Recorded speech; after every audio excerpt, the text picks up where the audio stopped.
Thank you. Good afternoon. Welcome to this Assembly revenue meeting. Will the Secretary please take roll? Assemblywoman Anderson. Here. Assemblywoman Benitez Thompson. Here. Assemblywoman Bilbray Axelrod. Here. Assemblywoman Considine. Present. Assemblyman Hafen. Here. Assemblywoman Kasama.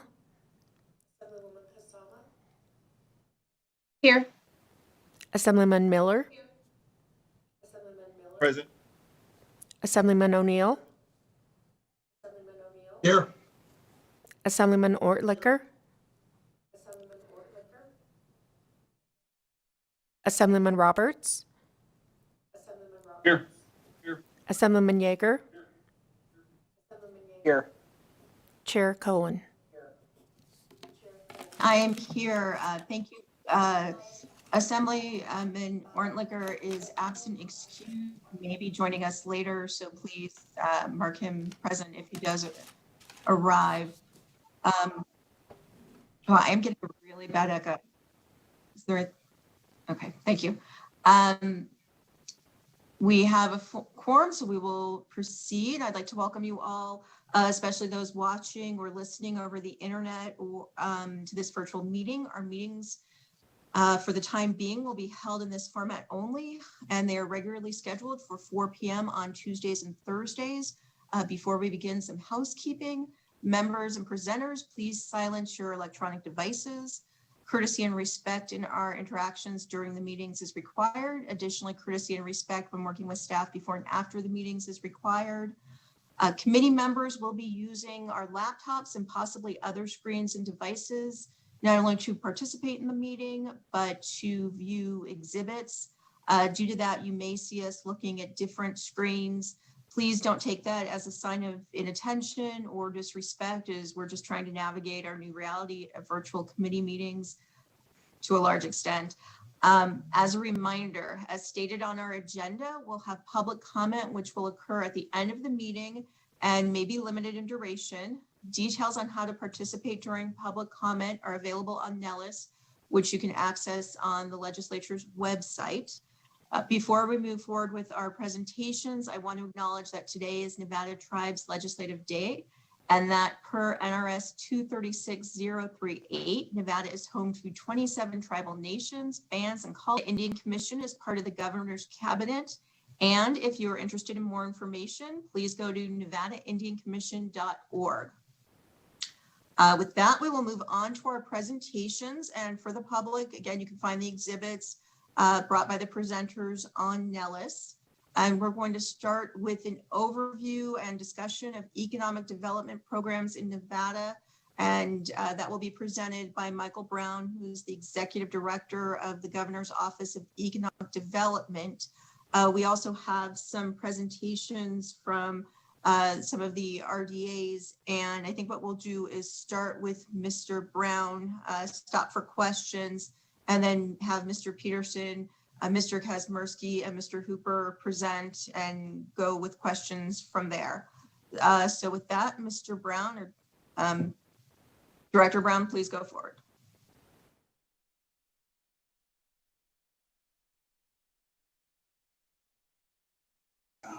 There we go. Madam Chair, I'd like to just say a few words, if I could, before I move to the presentation. Of course. Thank you. I'm pleased to be here today representing the Governor's Office of Economic Development, present an overview of the agency and an assessment of where our economy is today. I have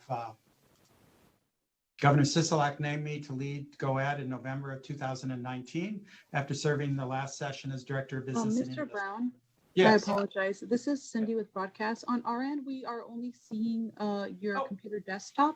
All right. Let's see here.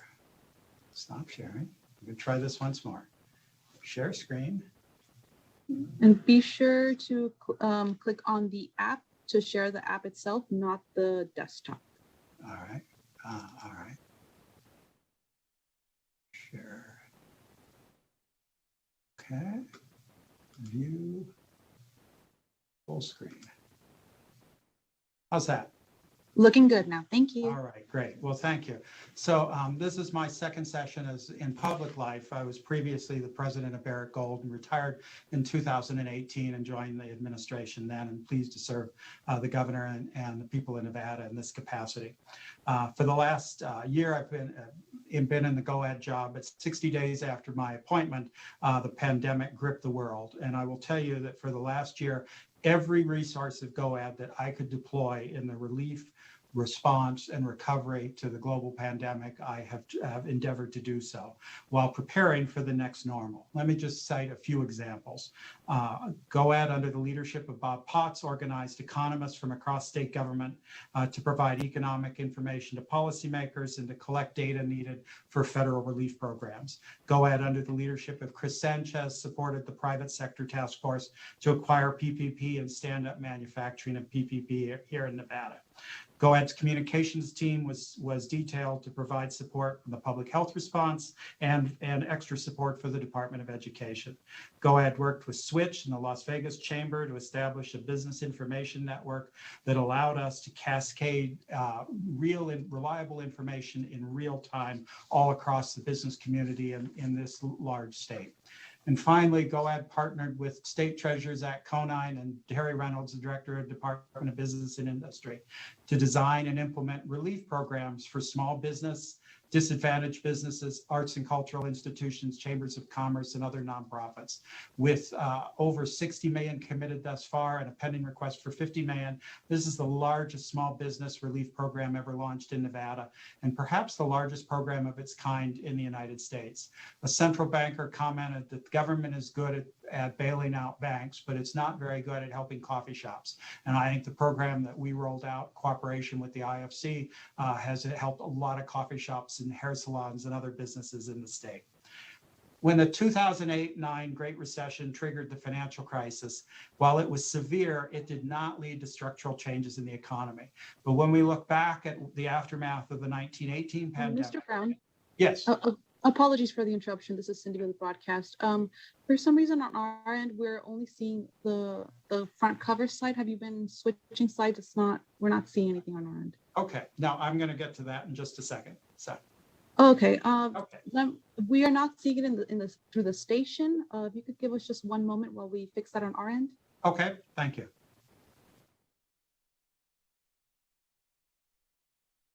All right.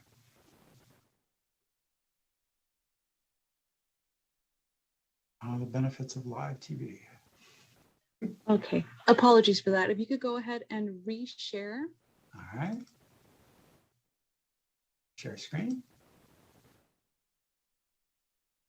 How's that? Okay, I'm seeing it on my end, but let me double check with the station. One Okay. second. Yeah. Right now, I'm just speaking extemporaneously.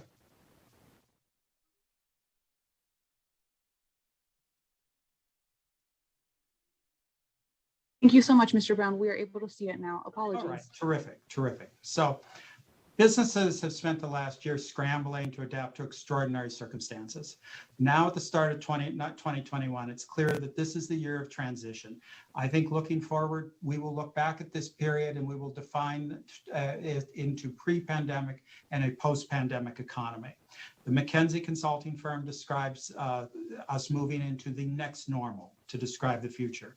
Between 21 and 26, we're going to see billions of dollars invested in private and public capital with the reshoring of manufacturing, acceleration of medical technologies, a rebalancing of supply chains, and an acceleration of the fourth industrial revolution. If Nevada is agile and moves with urgency, the opportunity to capitalize on this and diversify our economy further is before us. Governor Sisolak outlined in his State of the State some bold ideas to capitalize on those opportunities as we move to a post-COVID economy. And I'm going to walk through some of that today. While we do this, we must maximize our advantages and remediate our deficiencies, and I look forward to working with all of you as partners on this matter. Assisting me today are Deputy Director Bob Potts and Chris Sanchez, who will help with questions, and our economic team, Melanie Sheldon, Tatiana Vukovic, and Chelsea Warburg are also here. And I have to say, coming from the private sector, that the career civil service in my office and across the state of Nevada rose to the challenge of the pandemic with dedication and quiet efficiency. And whatever measure of success I'll have in this appointment will be because of them. Following my presentation, we'll hear from leaders of our 3 economic development authorities, Mike Kazmierski, Jonas Peterson, and Rob Hoopers, true partners, and I appreciate the experience and knowledge they bring to economic development. Finally, on just a personal note, a faith leader at the start of the pandemic said, when confronted with something that seems highly unlikely, like a global pandemic, other things that we considered impossible and unachievable are suddenly within reach. And I'll outline some of those things today. Thank you. I will review the state's economic situation and our development programs going forward. First off, let's think of Nevada. Senator Paul Laxalt was the first one that educated me about the 3 states of Nevada. But we need to look beyond our borders, and you can see the incredible reach that our economies have. There are nations of the world that would like to be in the geographic position that Nevada has, with extensive connectivity to the state of California to the west, reaching to Denver and Phoenix to the east and to the south, plus access to the immediate Pacific Rim. This chart was prepared by Brookings Mountain West as a perspective as to how to look at how our economy is organized. Recognizing the pandemic was changing things, we turned to SRI International, who'd worked on the state's first economic development plan. They were originally drafting a new economic development plan for them as the pandemic unfolded. I said, we need a relief and resiliency plan. They helped us with the roadmap to recovery that the governor released in the summer, and then helped us produce the new plan for resiliency and recovery, recommending that Nevada focus on advanced manufacturing, zero carbon economy, strengthening our healthcare system, and becoming, in this new age of work, a remote work playground while strengthening our recreation, arts, and entertainment sectors. They made several suggestions, such as fully funding the infrastructure bank, to develop an office has been proposed to help small businesses under the lieutenant governor, to enhance and improve everything within our community college system, to adopt the climate change plan, and to do what we can in the energy area. Governor embraced many of these, and as you know, launched initiatives for a new energy economy, focused on new industries, raising up a workforce for that new economy, and investing in critical infrastructure. Looking forward, we've taken the governor's plan, as you see there on the left, and we have tasks that are there on the right that we will be pursuing both with this legislative session and then afterwards to truly work to diversify the Nevada economy. I want to touch on the Nevada economy. I think it's very important we all understand what it looks like. The box that we want our emerging targeted base industries to be in is in the STARS box. We want to be in that box. We have a wonderful, internationally acclaimed, robust hospitality industry that I have full confidence will bounce back just as in the roaring 20s when they bounced back after the 1918 pandemic in the era of the Great Gatsby. I know that people are going to want to travel and be entertained again. We are fortunate not to have anything in the transforming sector. Now, coming from Cleveland, I can tell you that if I put this up for Cleveland, there would be some bubbles in that transforming sector. And we have emerging opportunities in manufacturing, resources, technology, and healthcare. And of course, Southern Nevada, being such a dominant part of the state, obviously influences the state numbers. But when we look regionally, when we look at Northern Nevada, we can see that the last 10 years of economic development and diversification has had the effect of rising these bubbles up so that we now have stars in natural resources, which is energy, frankly, manufacturing, logistics, challenges in healthcare that we need to address, and emerging opportunities in information technology. Rural Nevada looks much like much of the rest of rural America, except we do have a robust mining industry that's a superstar in rural Nevada, with the opportunity to expand that beyond precious metals into the lithium sector. Our current economic situation, no secret to any of you as elected officials what happened. We saw a 22% decline in our service producing industries, but in our goods producing industry, such as manufacturing, we only saw a 3% decline. And we saw a real dramatic difference between the unemployment rates that hit in Las Vegas and in Reno. And I'll show you later why that is. Obviously, relief was response to the pandemic was the first priority, and restoration of the public health system and dealing with the challenge of the pandemic. And I explained how my office tried to support that. The second, though, was in relief. PPP loans, which we helped facilitate with business and industry and the Small Business Administration, $4.2 billion were deployed across Nevada, and we now have $600 million in this second phase. We worked with lots and lots of people in Nevada to help them apply for these loans and use those business information networks that the chamber created to make that happen. I'm very pleased with the EIDL loan, the disaster relief loans. I think we were the first of the 50 states to qualify for that.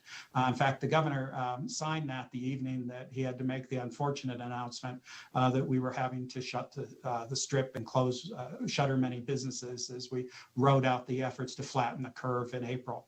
And after that press conference, I said, Governor, our paperwork is ready. I need you to sign it. And we filed it with the FEMA folks. And I think we were the first state to qualify there.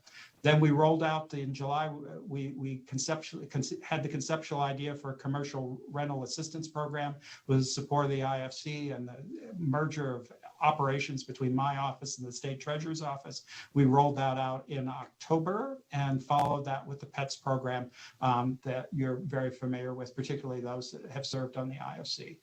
This is an enormous infusion of dollars into the small business. And had I the opportunity to do it all over again, I would have called it Operation Dunkirk, because our mission here was to rescue the small businesses stranded on the beaches with small business loans, small business grants to bring them to safety so that they could live to thrive and fight another day. Economic development. When I became director in 19, which was an entirely different economy than the one we face today, the first thing I did was move to strengthen our compliance programs, our interactions with the Department of Taxation. I went back and visited with the leading think tanks in Washington, D.C. on economic development, got their ideas, and that ranged from liberal organizations such as Good Jobs First to Brookings Mountain West to more conservative think tanks, and got all of their ideas. And we've taken about 12 different steps to strengthen our compliance programs. We enhanced our coordination with regional economic development partners. We conducted in the summer, we had a respite in the summer, and we did a comprehensive study of our economic tax and incentive abatement programs. I have tried to prioritize applicants coming for our standard abatements to consider corporate social responsibility commitments to the state, and we are also encouraging diversity, equity, and inclusion with the applications that we come forward. And then we commissioned SRI initially to update the development plan, but then also to provide us advice and guidance during those turbulent months, and then produce the resiliency plan. Economic Development 101, it's the visible hand. It is the focus on business development, workforce development, and community development. And there is a large ecosystem of partners in the state of Nevada that are involved in economic development. One of the things that I have done is direct engagement, particularly in Southern Nevada, with our local government economic development directors. What I have found in this job is it's a lot of troubleshooting, a lot of problem solving. We have, at the risk of a fine for using the word toolbox in the legislative session, I will say that we have lots of tools in the toolbox for economic development. The Legislative Council Bureau staff asked us today to focus in on incentives and tax abatements, but we have other programs, and I would be glad to present on any of these or meet with any of you individually to discuss. Business development is about business attraction, bringing businesses in from outside the state here, but then also helping our existing business expand and to stay on the leading edge. This is a very important chart, and I want to walk through this. At the top, you see something called the Measure of Economic Diversity, the Hochman Index. This is an index that goes to 100, and it ranks states on their diversity level. And when you look at our competitive states, Utah, Arizona, and Colorado, they have economies that are very highly diverse, very highly diverse. Utah leading the nation at 97.1, the most diverse state in the nation. Arizona at 96, Colorado at 93, Nevada at 67. Our goal to strengthen this economy, to provide fiscal resiliency, and to provide job opportunities for Nevada means we have to raise that number. But in this economy, the kinds of industries that can make that happen, frankly, are the ones that everyone else is chasing. Even my counterpart in Maine is seeking to bring technology, healthcare, high tech, and manufacturing jobs to Maine. One of the things I did was associate GoEd with the Pew Foundation, with the Pew Institute in DC, and the Center for Competitive Economic, the Center for Regional Economic Competitiveness, which is a group of forward-thinking economic development directors. And so we're in constant consultation with them, and they've been very helpful in this process. One of the things that makes us different, though, is that we do not exempt manufacturing machinery from the sales tax. No, we cannot take that down to zero, where most states, as you see on the chart on the left there, most states actually zero their sales tax for manufacturing machinery to zero. And so economic incentive programs help make that palatable for interests coming to Nevada. We have about 16 incentive programs on the books. You can see, though, that that's about half of what you'll find in Utah and in some of the other states. But again, I really want to focus on that measure of economic diversity. We have to raise that 67% if we're going to move Nevada forward. Manufacturing leads to diversification. On the left, Northern Nevada, 2010, 6% manufacturing, now 9.9%, and probably over that at this point. Mike Kazmierski can speak to that. That made an enormous difference in their economy. In the South, this is an area where we have to bring focus to. Now, when companies are thinking of coming to making a relocation, they consider these factors. They consider workforce skills, transportation infrastructure, permitting, state and local tax structure, labor relations, utilities, quality of life, abatements and incentives, and a legal climate. And it's the combination of all of these things that guides a company in making its relocation decision. There are folks who rank states in these categories. I don't have a ranking as to how Nevada fits nationwide, but I know that of these categories, there's only one where we rank in the top 10, and that's in state and local tax structures. Oh, and I missed workforce development. I mean, also very, very important. Only one do we rank in the top 10. I will say in the technology sector, we have an index now that shows that Nevada ranks 26 in the technology sector, but it's very interesting. We rank first and second in many of the categories, and 47th and 48th in the other categories. And what that says to me is that we are on the edge of really building a strong, reliable technology sector, but we've got to bring those pieces together. Now, tax abatements. This is particularly for new members of the committee. I'll walk through this. Let me have folks first understand that this is not the Tesla abatement. This is the standard abatement that we use with companies coming to the state. A tax abatement in Nevada is a temporary reduction of a tax obligation. It is not a cash outlay from the state budget. Our tax abatements are statutory, and they have significant compliance obligations and significant reporting and auditing and clawback provisions. They are not discretionary to me as director of GoEd. If companies make application and they qualify and the board concurs that they've qualified, then we proceed. And then we have an audit program. They have obligations they have to meet under the audit program. We file a 51-page report biannually or every 2 years with the Legislative Council Bureau. And so this is all, like I said, it's all statutory. It is not discretionary. One of the things that I implemented, though, is before bringing an application forward, I now do a cross-check with all the other agencies on the compliance side. So we check with OSHA, we check with workers' compensation, we check with the insurance commissioner, we check with conservation and natural resources, so that every application that comes to our GoEd board, we know that there's no issues with other agencies. I also do a national compliance check using a database from Good Jobs First that I was introduced to last December. So we have a significant regulatory regime that goes on top of our abatements and incentives. Now, I sent my assistant, our staffer, Melanie Sheldon, she presented this year at a conference on compliance by the Center for Regional Economic Competitiveness. And we discovered that we have one of the most rigid in the nation, one of the most controlled in the nation. Some of them were quite surprised that we had audits and clawback provisions and that performance measures were set. And no one really cited that they did any cross-agency clearance on any of these things going forward.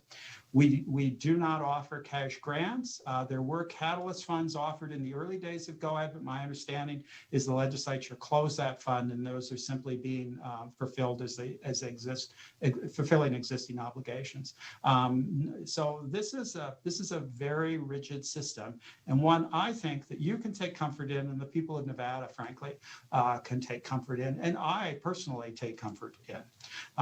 Our standard tax abatements are a sales and use tax abatement, an abatement of modified business tax, and abatement of personal property tax, the real property tax. And then we have two industry-specific programs in the aviation and in data centers. Compliance, like I say, we filed a 51-page single-spaced report, the LCB on compliance. In the 10 years that Nevada has had this endeavor going forward, 316 companies were approved for these standard abatements. 91 in the end did not seek them for whatever reason, even though it was approved. 225 contracted. You can see the distribution. 75% of those were for businesses of 1 to 50 people. You can see that about half of them came into Clark County, and about 70% of it was for new businesses coming into the state.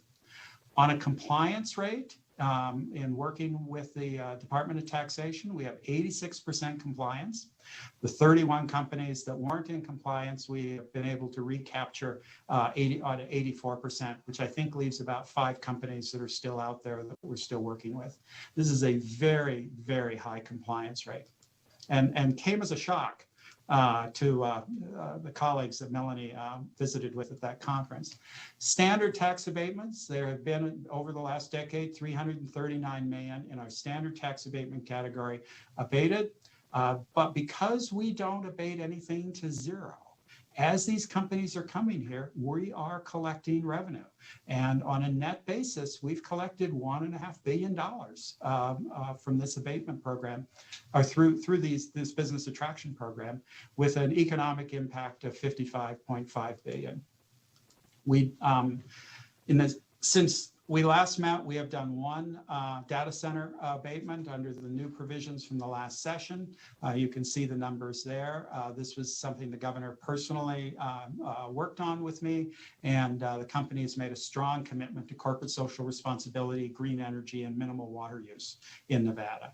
Aviation, 4 companies have come through that program, and this is an area that I hope when we return to that next normal, we'll see more activity. Transferable tax credits existed with SB1 and SB2, which were the Tesla and Faraday arrangements. It's my understanding that we have those have now exhausted, and we can provide more information on that if you wish, but this is not a tool that we're using at the present. We have other business development programs, the Knowledge Fund, which gives us a seat with the Silicon Valley and high-tech companies, state small business initiatives. We have an international component. If you think about it, we have Panasonic, we have Barrick, we have multiple multinational, international corporations here. We have strong relations with many of the G7 countries, and we have won an increase in our federal STEP grant for our global engagement, which is something I'm very proud of. We have a small business program where we are busy helping small businesses win Defense Department contracts. And I will say that Joan, who runs this on her own initiative, reached out to the Department of Administration and worked with them on a program this year for state contracting to help small and disadvantaged and minority businesses win state contracts. We have a film office. There's federal opportunity zones, although Nevada has very little continuing engagement with that. We have workforce programs, the most important right now being the Nevada Skills Match that the IFC approved us, that we have rolled out. GOAD looks after community development in rural Nevada, and so I have a staff here that works very closely in rural Nevada with CDBG money, Main Street funds, and entrepreneurial programs. And during the legislative session, every other Friday at 7 a.m., I get to join the Rural Caucus. So with that, I would be glad to answer any questions. I know I covered a lot of territory, and particularly for new members in their first term, I would be glad to do more in-depth briefing on any of these topics at your convenience. I know the challenge that you have, that your first term will be the most challenging term that you have during your tenure in the legislature, and we thank you for your service. And with that, Madam Chair, I'd be glad to answer any questions. And hopefully my audio was on. Thank you, Director. Thank you. That was a lot of information. So thank you for making it very digestible. So I do have some questions right now. I've got one from Assemblywoman Anderson. Thank you, Chair Cohen. And thank you, Director Brown. I'm a first year, so I will definitely be asking to have that one-to-one tutoring time or soon, because whoa. My first question has to do, my only question actually at this time. You mentioned Joe at the end of your presentation. I think it was right around slide 32, and the outreach that she has done on her own for our minority-owned small businesses. But is there any other outreach that GOAD does to help our small businesses, both Yes. whether they are currently in Nevada or even moving to Nevada, in particular our minority-owned businesses? And then also, I serve on another committee where we just heard about how few of these smaller businesses are able to get the Nevada or become a vendor for our state. So are there any trainings for them to also be able to become vendors in some way? Michael Brown, for the record, Assemblywoman. On the second question, that's something I actually spoke earlier with Senator Neal about, and is something that she's prioritized. And I've promised to come back with some options and some ideas in that area. On the first, yes, we have my staff, Sonia, is our liaison with all the various chambers of commerce, and particularly the diversity chambers, the Latin Chamber, the Asian Chamber, the Indian Chamber, the Asian Chamber, the Urban Chamber. And one of the things that, as the pandemic I unfolded, was I realized that these businesses were going to have the toughest climb back up. And so we have tried to embrace them and keep them posted on everything happening in real time. Now, the issue of how the state services small business. I have a function. Director Reynolds has a function over at Department of Business and Industry, and he has a wonderful staff in Las Vegas that used to work for me that's in this space. INCHI has a function in this area. And so it's almost like we have all the parts of an orchestra and we kind of lack a conductor. And so the governor has made the recommendation that the lieutenant governor be empowered in this area and that we add staff there.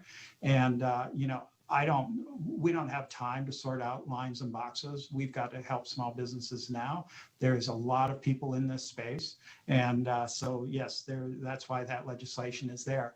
I will say on the compliance side of the PEPS grants that because we were so concerned about fraud, is that Treasurer Zach Conan and I looked at every single application. And I mean, we spent hours and hours and hours looking at them. And if we felt that we couldn't find the business, then we picked the phone up and we called the business and talked to them. And it taught both of us a lot about what the challenges are for small business. The first challenge is they're busy running a small business. They don't have a big staff to kind of work on these things. And so we need to make things easier and simpler for them. And so from that experience, we've developed kind of this almost religious fervor that we have to do more to help our small businesses. And that's why that legislation's there.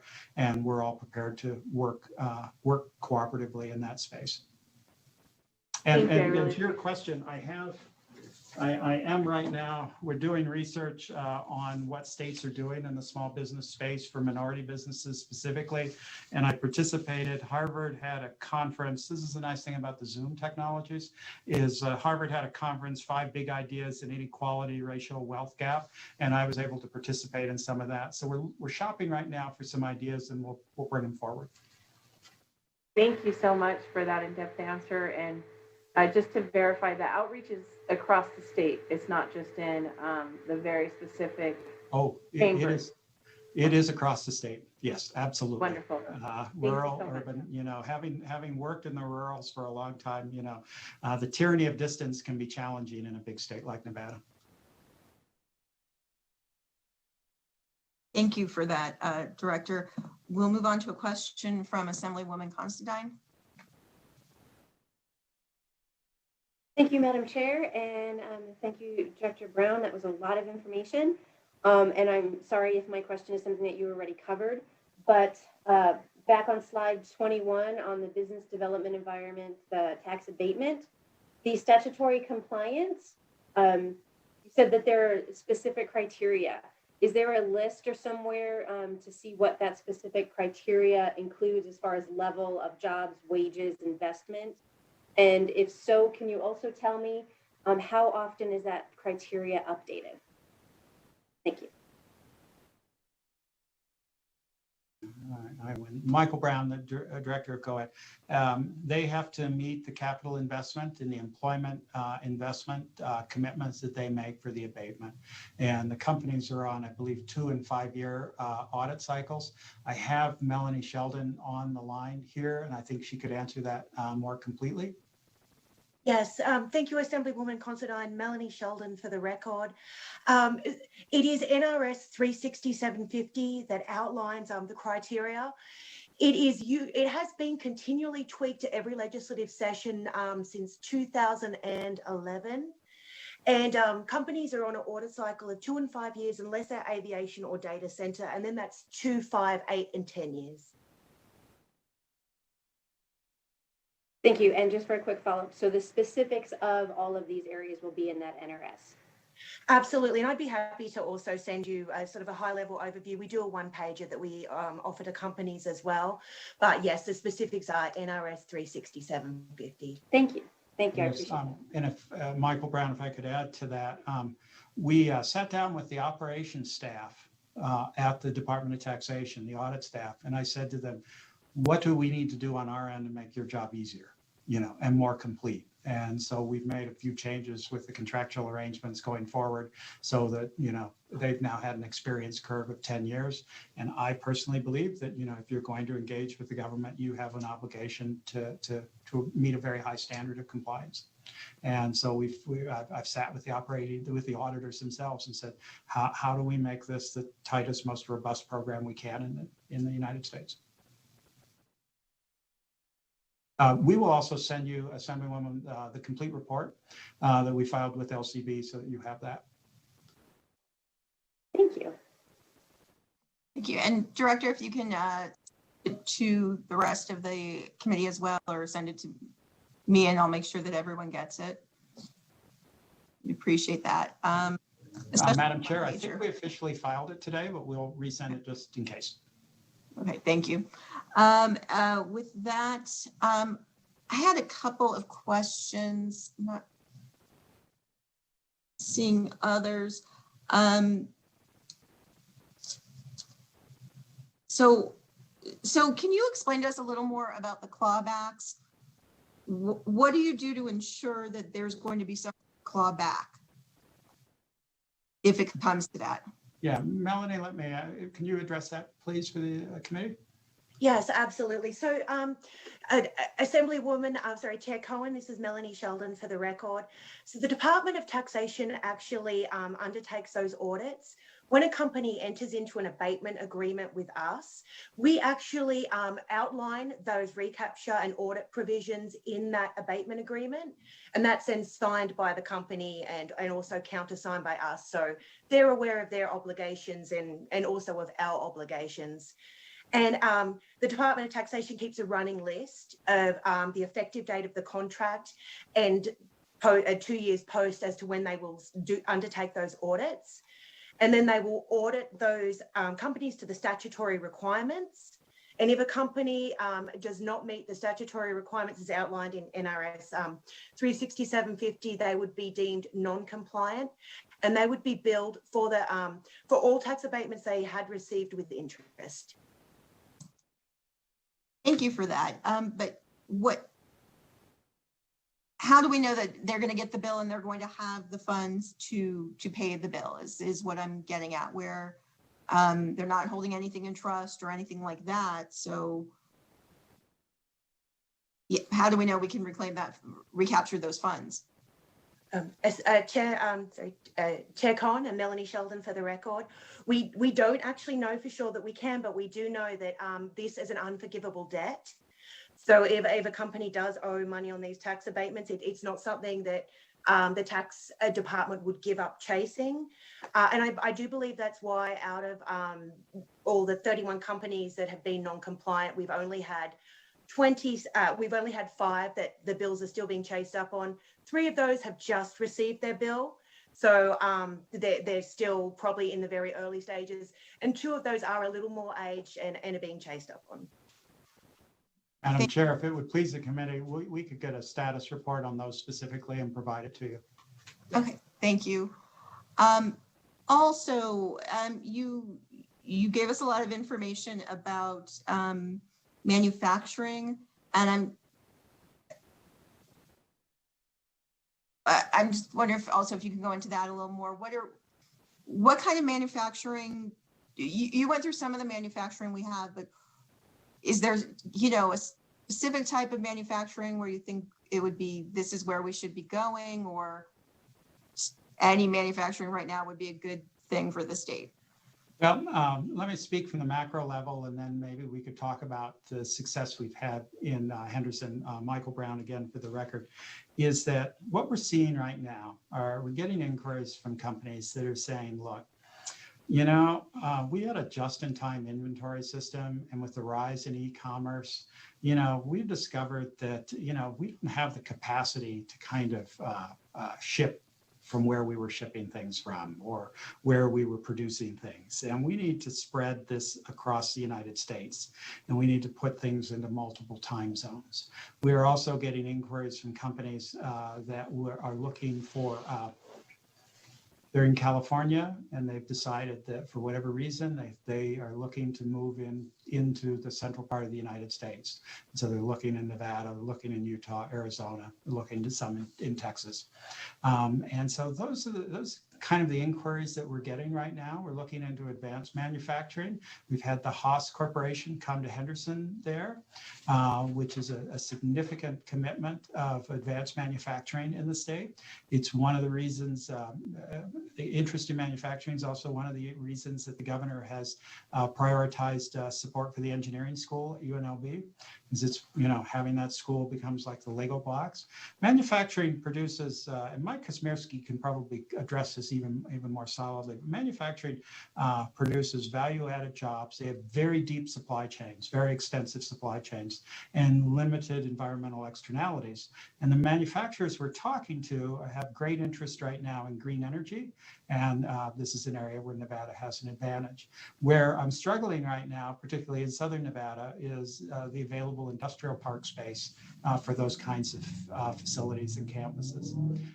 We also think that because of changing global dynamics with China and with other nations of the world, that there is a belief that the United States, and I think we will see the Biden administration trying to advance it, is the reshoring of manufacturing back to the United States. There was an incredible offshoring of manufacturing that occurred in the 90s and in the early O's. And I think policymakers federally and the U.S. Chamber and others are talking, how do we bring that back to the United States? And what we need is to find the manufacturers that best fit our workforce, because we don't want to import a workforce. We'd rather train a workforce, but we don't want to import a workforce for that kind of a sector. And then we think we have natural logistical advantages, and we have energy cost advantages to bring to it. And when Mike Kosmierski can probably speak to that as a senior member of the economic group, he has the most experience in this area. Thank you. I also have a question from Assemblywoman Kasama.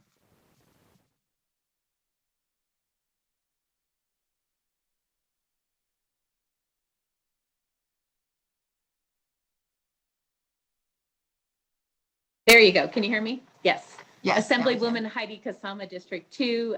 Thank you, Director Brown, for that great information. I'm very impressed to see that not only do you have Zoom skills, but you do have typewriter skills, because I see you've got your Selectric on the desk behind you there. So impressed to know that we have people that still do both. But my question is on page 21, where we had the business development environment tax abatement assessment. So we talked about in the state of Nevada, we have the temporary reduction of tax obligation. And then to the right, you have the other states where it shows zero tax obligations, tax credits, land and infrastructure, or upfront cash funds offered. My question to you is, how important is it that we offer even more than we do now? How many businesses just generally have we lost because we didn't offer more? And is it important that we move to some more incentive to accomplish some of the goals you've been speaking about? Assemblywoman Michael Brown, for the record. This is an area that you need, as policymakers, both on your side of the government and the side that I sit in, need to find the creative balance.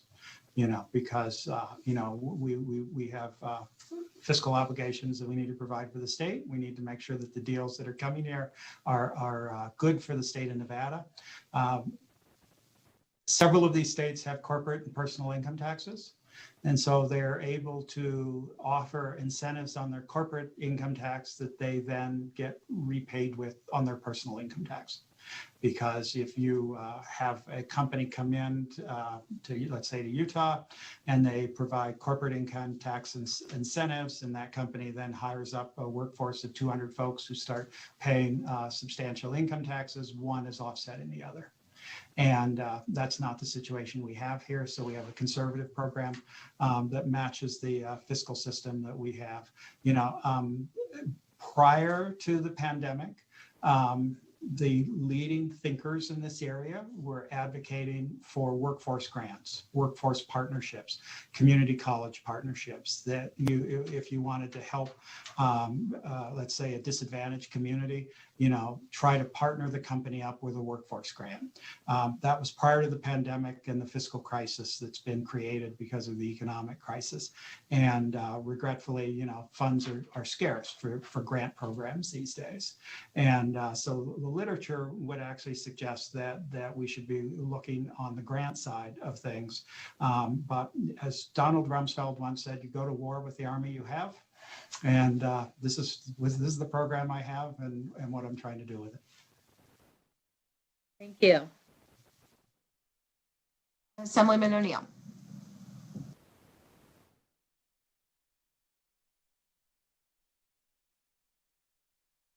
Thank you, Madam Chair. I was having a problem unmuting. Mr. Brown, thank you for coming and work for the state. You were great for mining, and I know you'll be great for the state. Thank you. I want to ask you about slide 5, if I may, that you presented. And Mr. Kamensky may be able to better explain it specifically to the Story County, but you say the creation of innovation zones. So are we talking about having multiple areas of innovation zones? It may be a small comment about having the plural versus the singular that we've been briefed on, but I just wanted to clarify if we're looking at multiples or only one.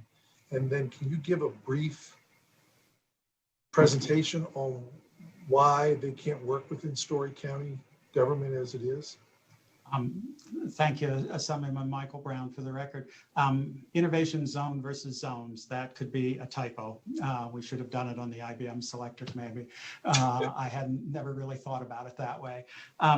This is something that the administration is still getting ready to roll out with the legislature. And if you would allow me, I'd like to work with my colleagues in the governor's office and the treasurer and come back with a more robust presentation on that. Today I'm just not ready to speak to that. And I appreciate that. The biggest thing is I want to clarify the singular and plural. So thank you very much, sir. I appreciate it. Assemblyman Roberts. Thank you, Madam Chair.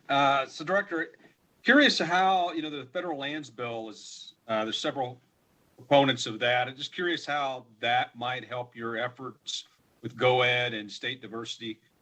Could you explain a little bit for me, please?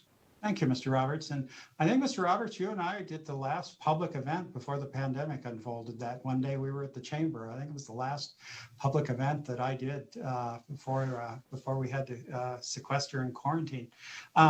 Yes, there is a public lands bill that our congressional delegation's working on. I've spoken with the commercial developers in the state about it. They've advanced their needs on it. I have simply said to those that will listen that if we're going to attract the kinds of businesses that we need for diversification, we have to find a place to put it. I don't have a pencil, and I'm not pretending to draw any lines as to what should be, where lines should be. But I will say that, at this point, we are, I believe the city of Henderson told me that, and I would stand to be corrected on this, and I'll check it with the city of Henderson, but I think right now the largest parcel of land they would have for commercial development, I think, is 57 acres.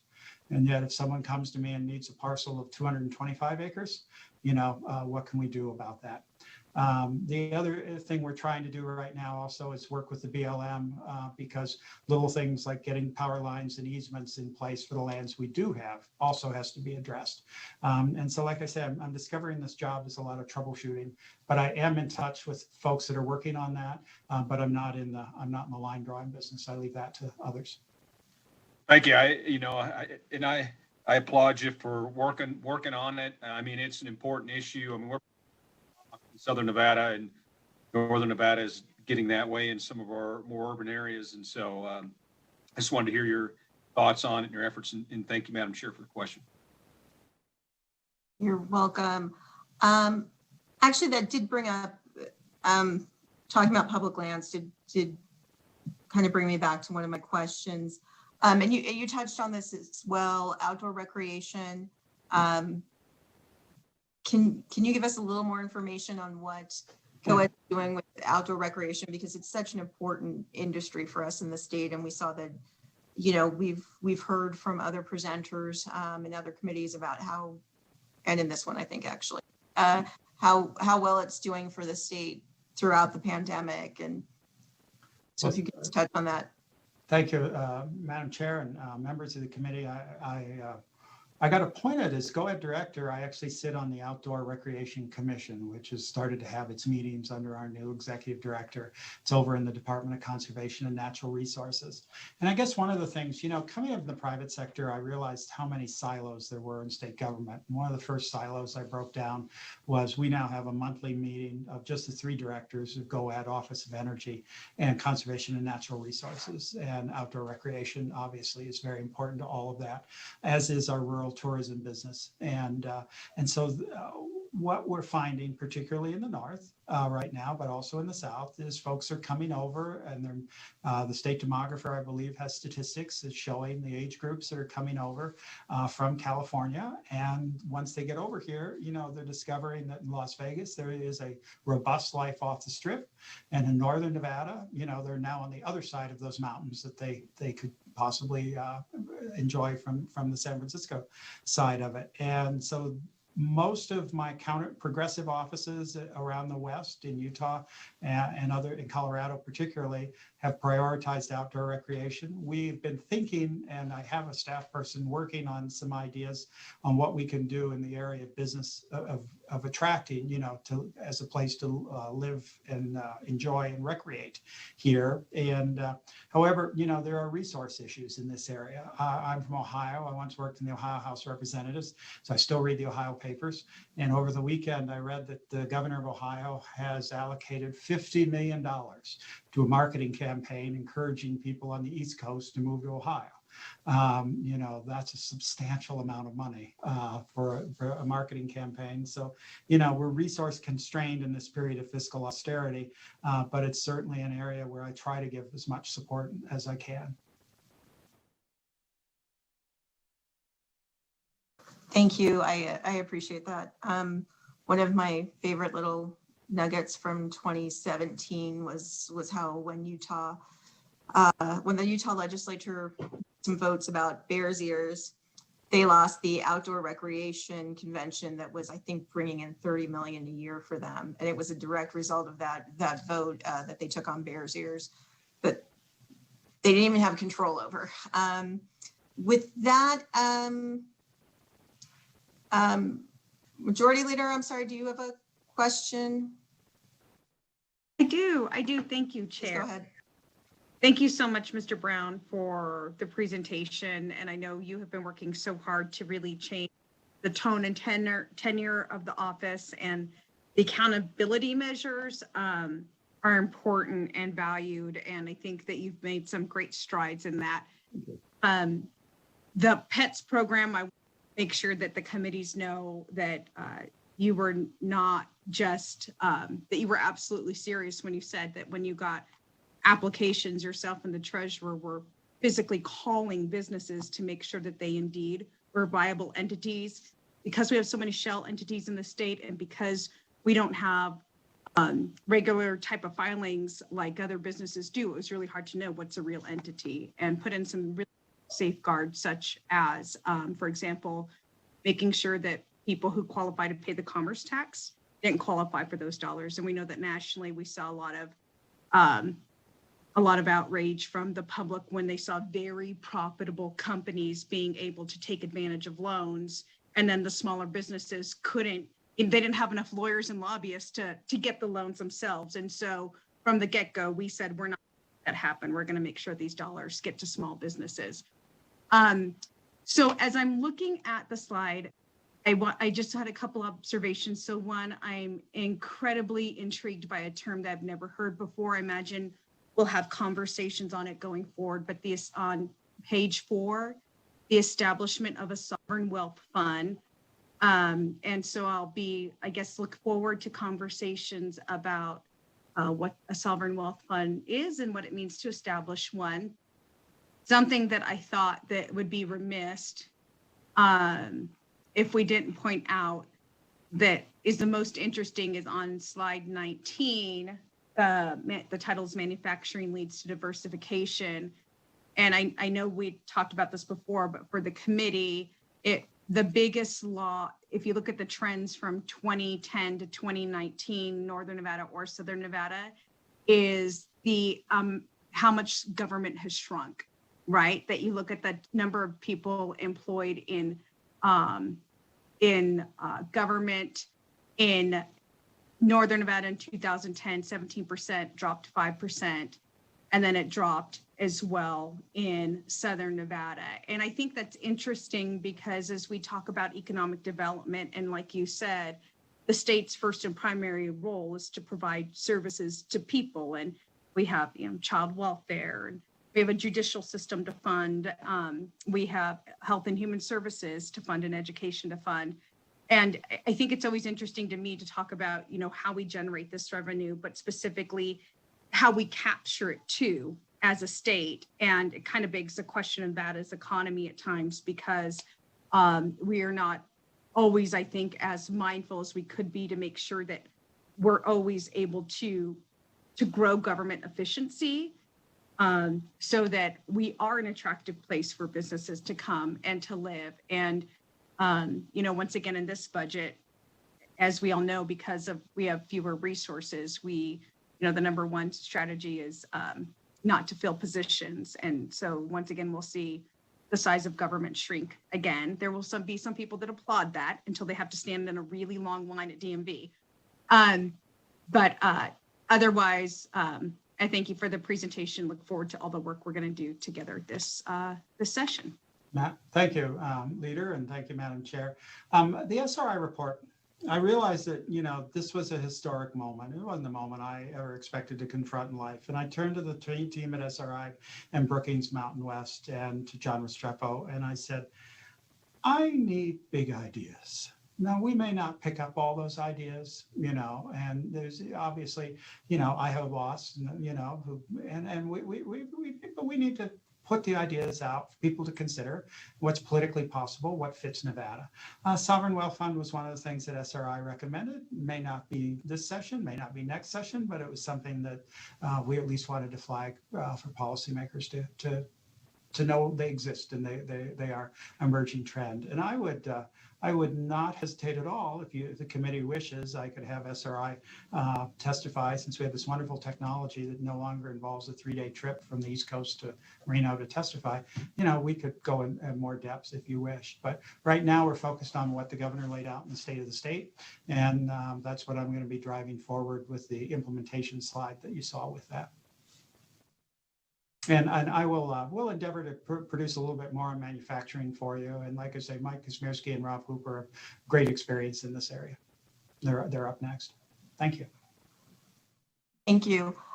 With that, I think we'll take the last question for you from Assemblyman Miller. Thank you, Chair. Thank you, Director Brown. The presentation is full and a lot. And like my colleague, Assemblywoman Anderson, I will be requesting that deep dive throughout the information. I do have a question about something you mentioned earlier in the presentation regarding some of the industries that we seek to attract to Nevada are being courted heavily by other states. Mm-hmm. What type of strategies or what type of strategies do we have to attract those and secure them here in Nevada? Assemblyman, just a brief history, Michael Brown again for the record, is that Nevada had a very fractured economic development system a decade ago. And the legislature and the governor and Steve Hill, who you're going to hear from shortly, worked with SRI and Brookings, the same folks I worked with a decade ago, to create a regional unified system. So we have 7 regional economic development authorities underneath the state agency. They're state chartered. They're 501c6s. They can move with great ability, and they have boards of directors. LVGA has a 50-person board of leading members of the Las Vegas community. And so on the attraction and kind of recruitment side, they have incredible capacity in that area and are kind of the frontline marketing for Nevada. Then underneath that, we have regional in the South, in Las Vegas. Each of the jurisdictions has an economic development officer and have been prioritizing that. And so that triangle of resources are there for that. We don't have the resources to do advertising campaigns and things like that that you might see in other states. But frankly, this is pretty much an insider's game. This is there's a group of highly specialized real estate agents called site selectors who companies will hire. And the RDAs maintain very good relations with those site selectors. And then we also work, we have some natural advantages in energy that companies will immediately see. So we work closely with the utility also on identifying who's calling the utility to find out whether they want to be here. In a different world, if we had resources for a big marketing campaign, it might be useful. But my experience so far in this is that this is an insider's game with site selectors and networking, and that sophisticated companies have pretty much already narrowed down the group of states they're interested in, and then they make a contact to us or through a site selector. I will say the city of Henderson and LVGEA are standing up more efforts on business intelligence and making targeted appeals in sectors, and we'll see. We will see if that is useful. But like I say, I think this is still a very highly personal business where most people know what the factors are. Thank you. I'll save the rest of my questions for our meeting. I look forward to it. Thank you.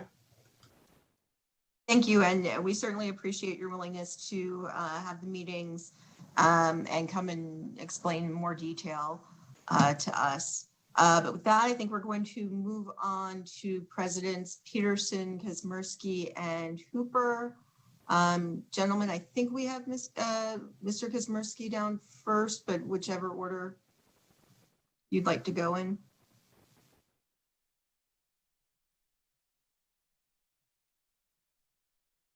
Oh, which I realized that might not really work for this technology. So.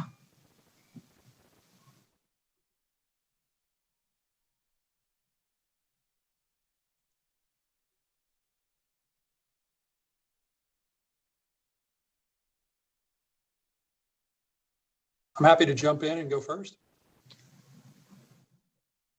Okay. Oh, Yes. Mike, looks like Mike's going. Go ahead, Mike.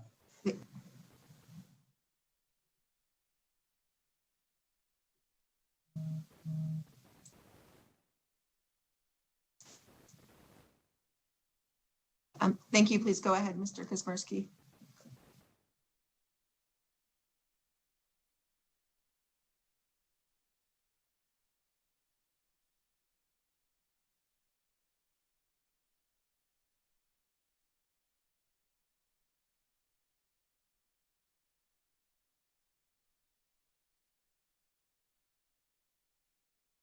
BPS, do we have him? Yes, Mr. Kazmersky, I apologize, sir. We cannot hear you on our end. You are muted.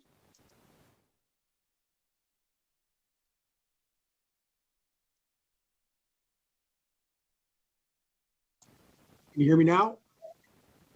Yes, Okay. you are coming through now, sir. Okay.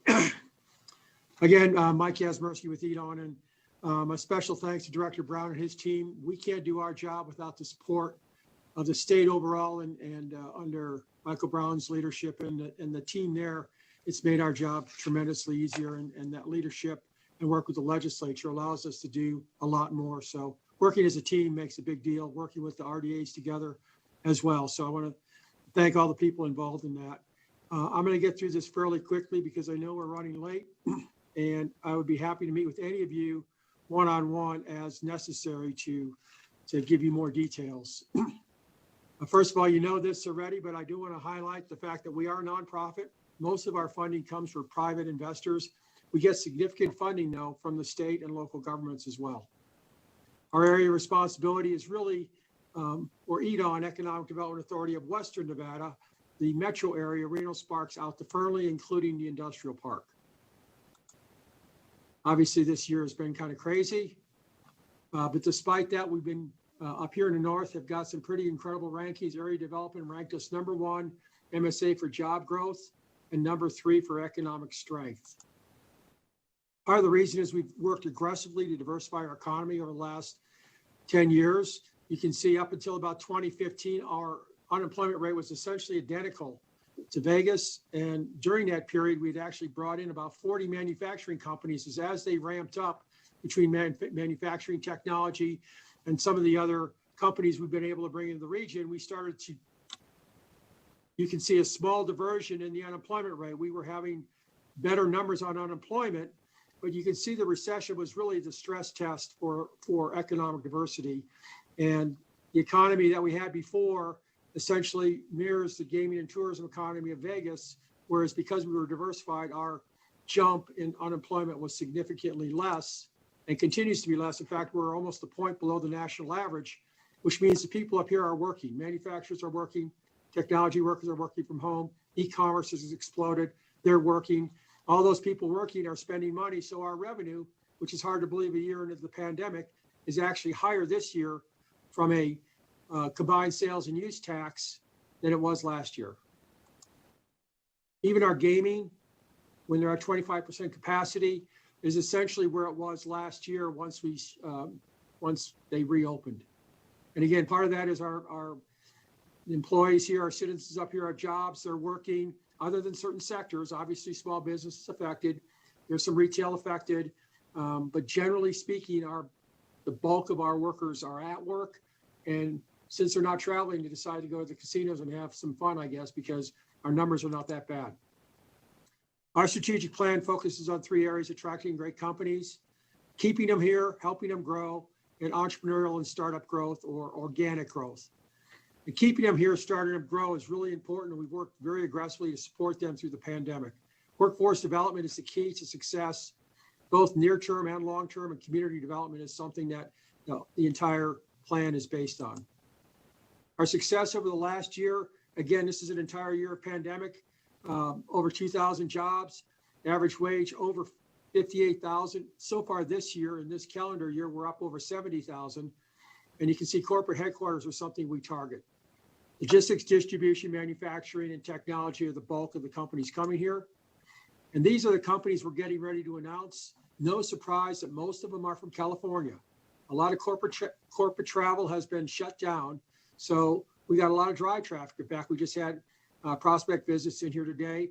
We have somewhere between 4 and 5 visits every week, half our normal number, but these companies are serious about coming here. And again, manufacturing.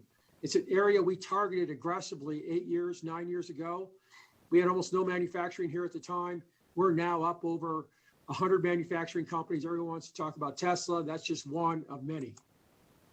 And then companies that are looking to come here as soon as they can get on an airplane, their corporate travel allows them to do that. And you can see, again, California's on there, but it's not the bulk of it. And this is just a small part of a list of 150 companies we're working with now. None of these technology companies were here 7 years ago. And thanks to prior administration, Steve Hill, and a whole lot of help from a lot of people, we were able to convince many of these companies that this is the place they want to grow. It has helped us attract even more technology companies. Obviously, this list is very long now. These are some of the larger ones. And because of technology and advanced manufacturing, which averages $60,000 to $80,000 a year, the average income increase in our region is up 45% in the last 7 years. Pandemic has forced us to change. We're now more aggressive in California. And by the way, we have been open throughout the pandemic, and we've had, like I said, a lot of activity up here in the north. We are working to attract remote workers.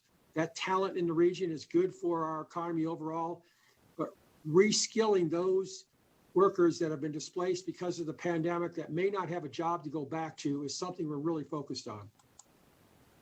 Retention and expansion is about keeping the companies here and helping them grow. I mentioned the first leg is attraction. The second leg is retention, expansion. Some of the things the retention expansion team work on, but the focus is really on workforce.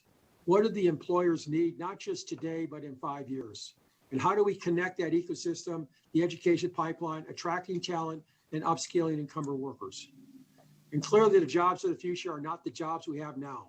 And that's something we oftentimes forget. This is, if you start doing the research on this, and I know you all have, many of the jobs that exist in 2030 don't exist now. Many of the jobs that exist now will not exist in 2030. So what are we doing to help our, in 10 years is not that far away, 9 years now. What are we doing to help our employees make this shift so that they have living wage jobs in 9 years?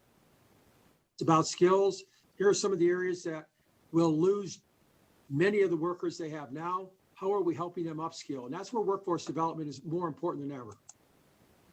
Skills of the future, if you start going down the pipeline, our kids need to be comfortable with robotics, with coding, with the skills of the future. And unfortunately, we're not where we need to be as far as educating our workforce, our kids, for the jobs that we're working so hard to bring here. And then entrepreneurial growth is about attracting talent as well as helping them grow here. If we can get a 1 or 2 person startup to come here and grow their company here, that company then becomes a part of our economy. We have a corporate headquarters here. It just helps us all the way around.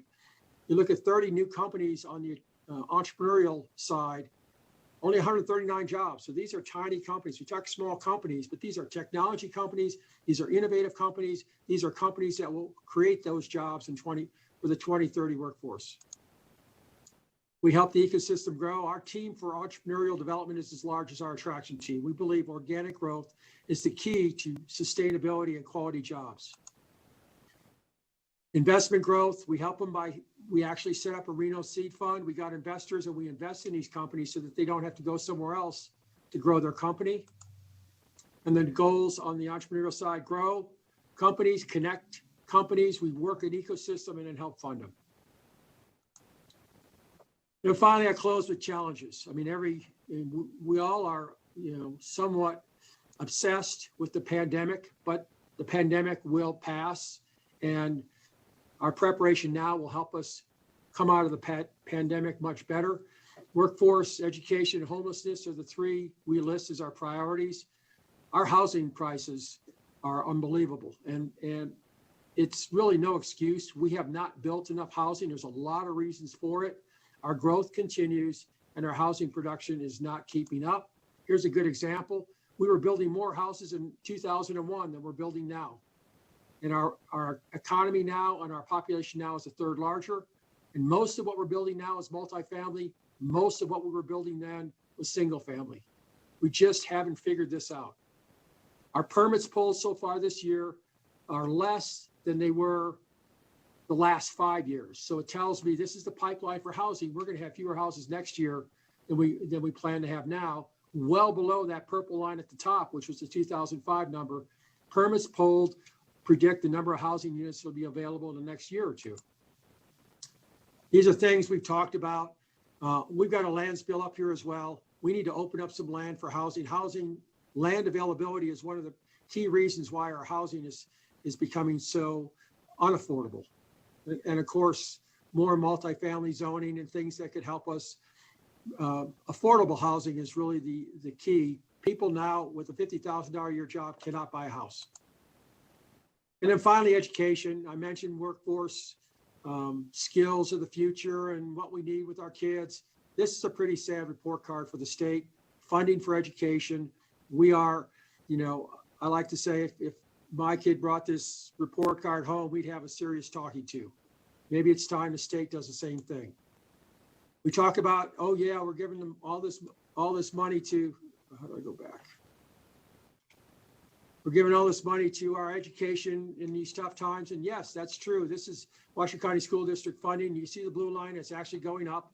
Isn't that exciting? But in real dollars, they've taken a one-third cut in their actual funding because of inflation and cost of doing business.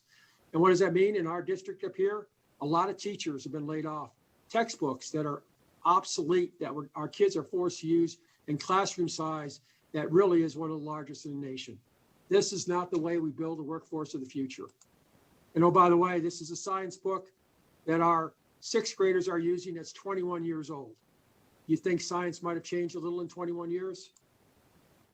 So our plea for help, support for education, workforce development.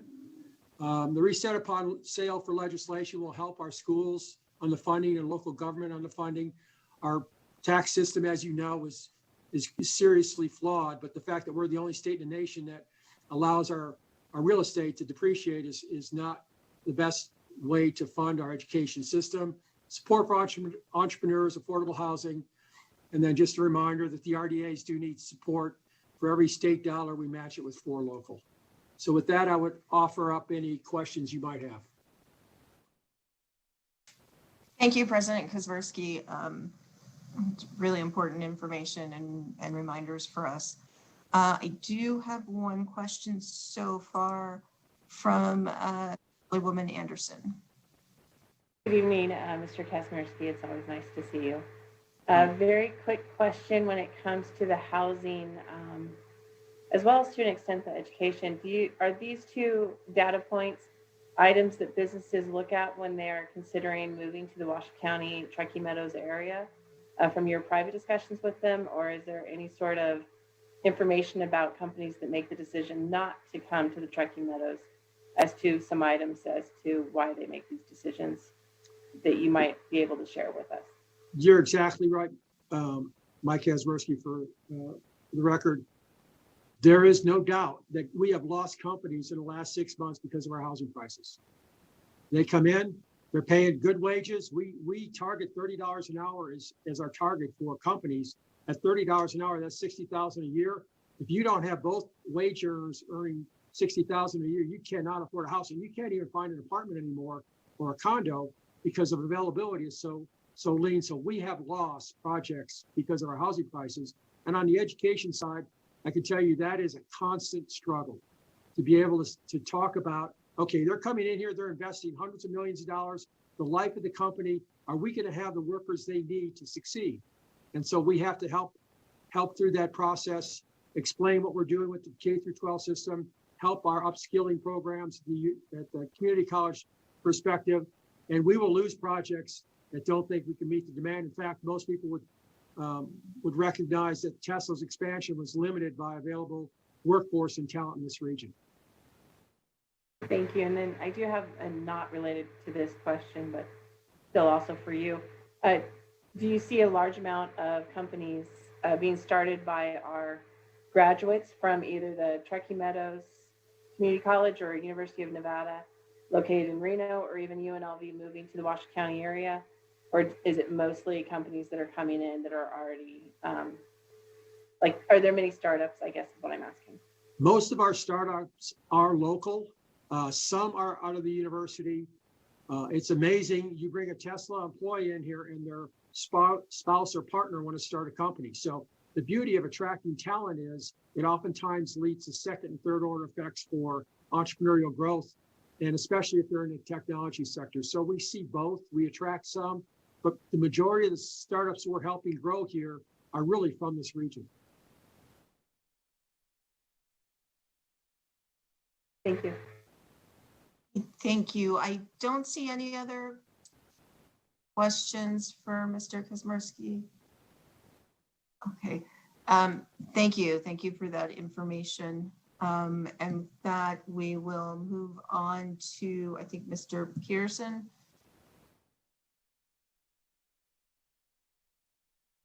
Please go ahead.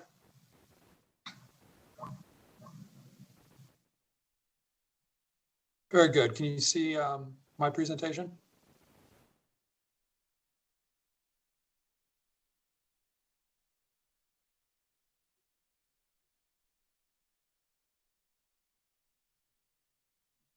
Yes. Perfect. So good evening, Chair Cohen, members of the committee. Thank you for the chance to share with you an overview of economic development in Southern Nevada and our work at the Las Vegas Global Economic Alliance. For the record, I'm Jonas Peterson, President and CEO of LVGEA. Our mission at the Las Vegas Global Economic Alliance is to grow the economy in Southern Nevada. That means we care deeply about job creation. There is a variety of roles we pursue to encourage job creation in the region.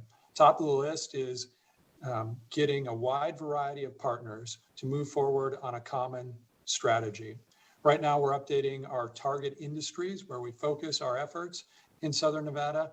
And over the next upcoming months, we will be working with SRI and a wide variety of partners to create a new comprehensive economic development strategy and recovery plan for Southern Nevada. In addition to planning and strategy, we work to support small business. In particular, this has been a focus area of our work over the last year throughout the pandemic. More on that in just a minute. It's not just small businesses that we work to support. Through our BizConnect program, we meet with hundreds of companies throughout the year to connect them with resources, provide counseling and support to help them stay and thrive throughout the region. We also work to attract new companies. So our team meets with firms from the Southwest, from California, and internationally to identify and work with firms to help them select our region as a place to do business and get operational, creating jobs and investing new capital in the region. We also promote Southern Nevada as a great business destination. You may have seen our Vegas Here You Can campaign, among other efforts to promote the region, our quality of life, and our attributes as a preferred location for business. And we do a lot to support workforce development and education, from our workforce blueprint to getting young people excited about the jobs of tomorrow, to a new internship matchmaking service that we announced this morning called Hire Up, designed to be a clearinghouse where employers and interns can connect. Really proud of the team's work over the last year. When the pandemic hit, we shifted our entire strategy and focused a lot of our efforts on outreach to provide assistance to small businesses in particular, connect them with the resources that would help them make it through the pandemic and hopefully be successful in a post-COVID economy.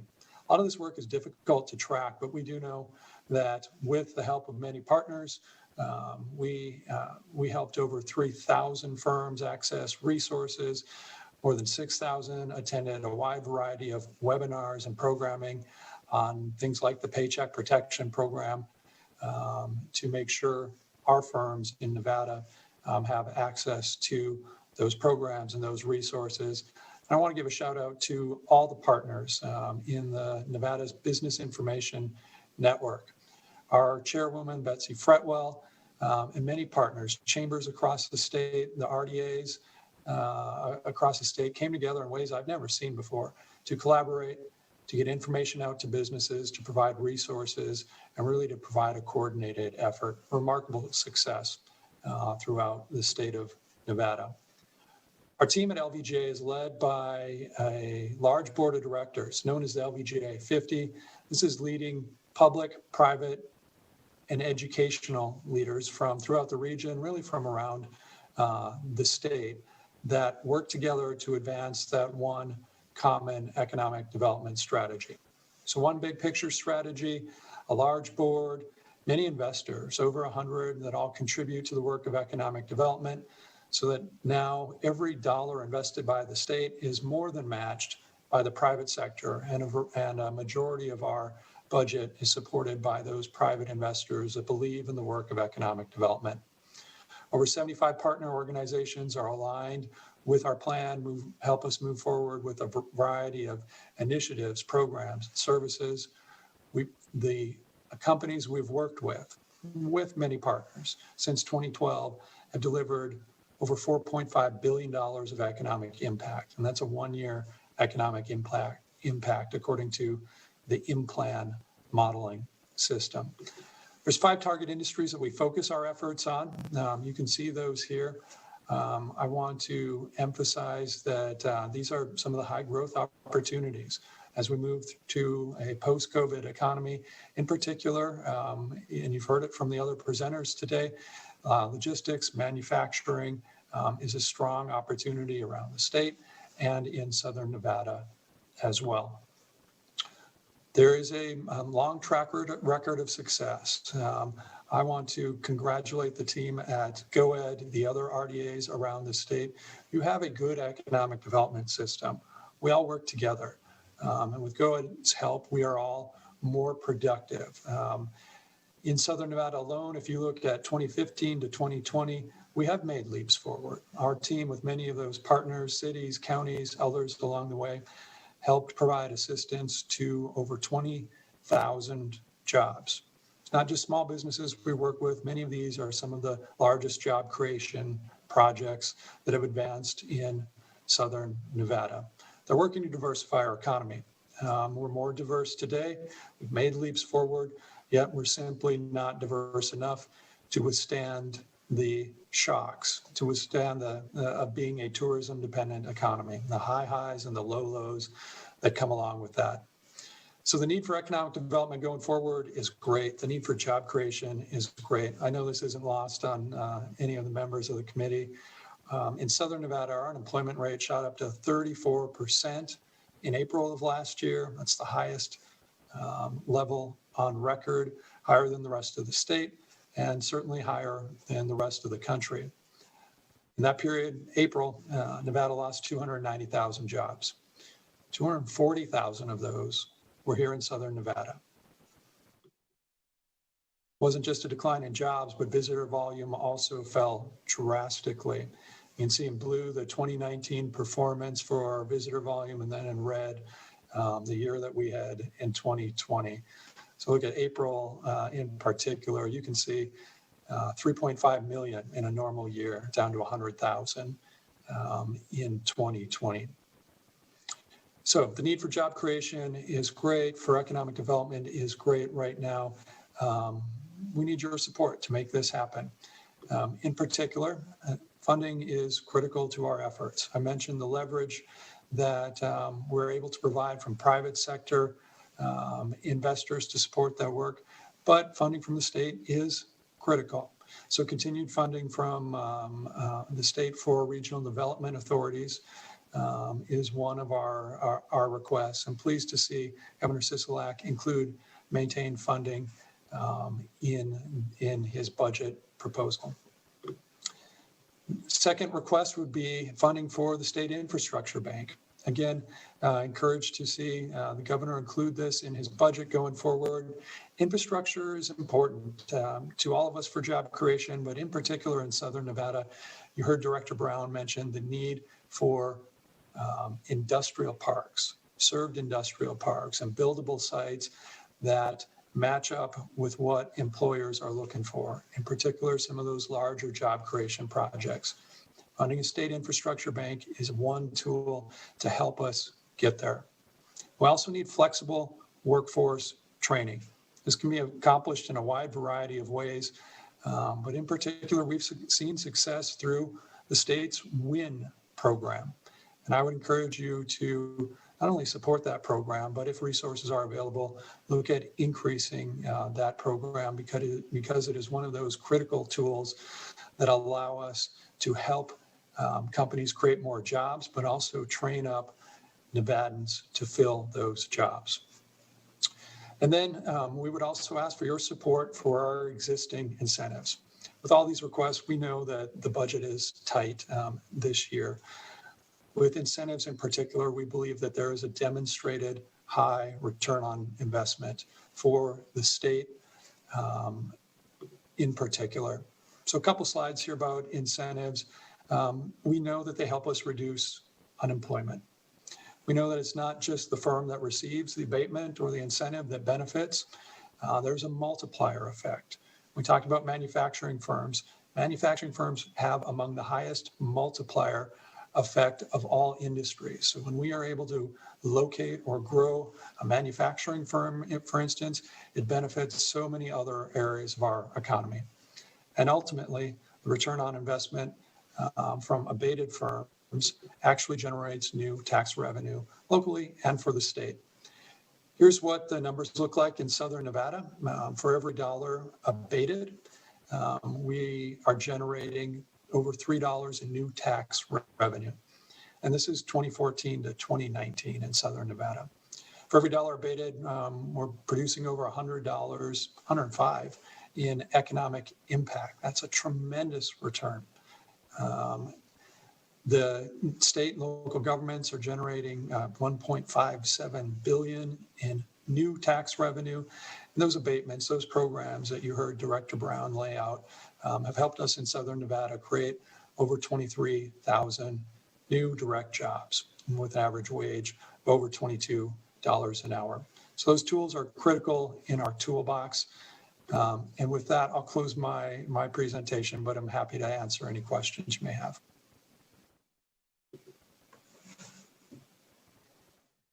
Thank you, President Peterson. I don't think I'm seeing any questions. Committee, any questions?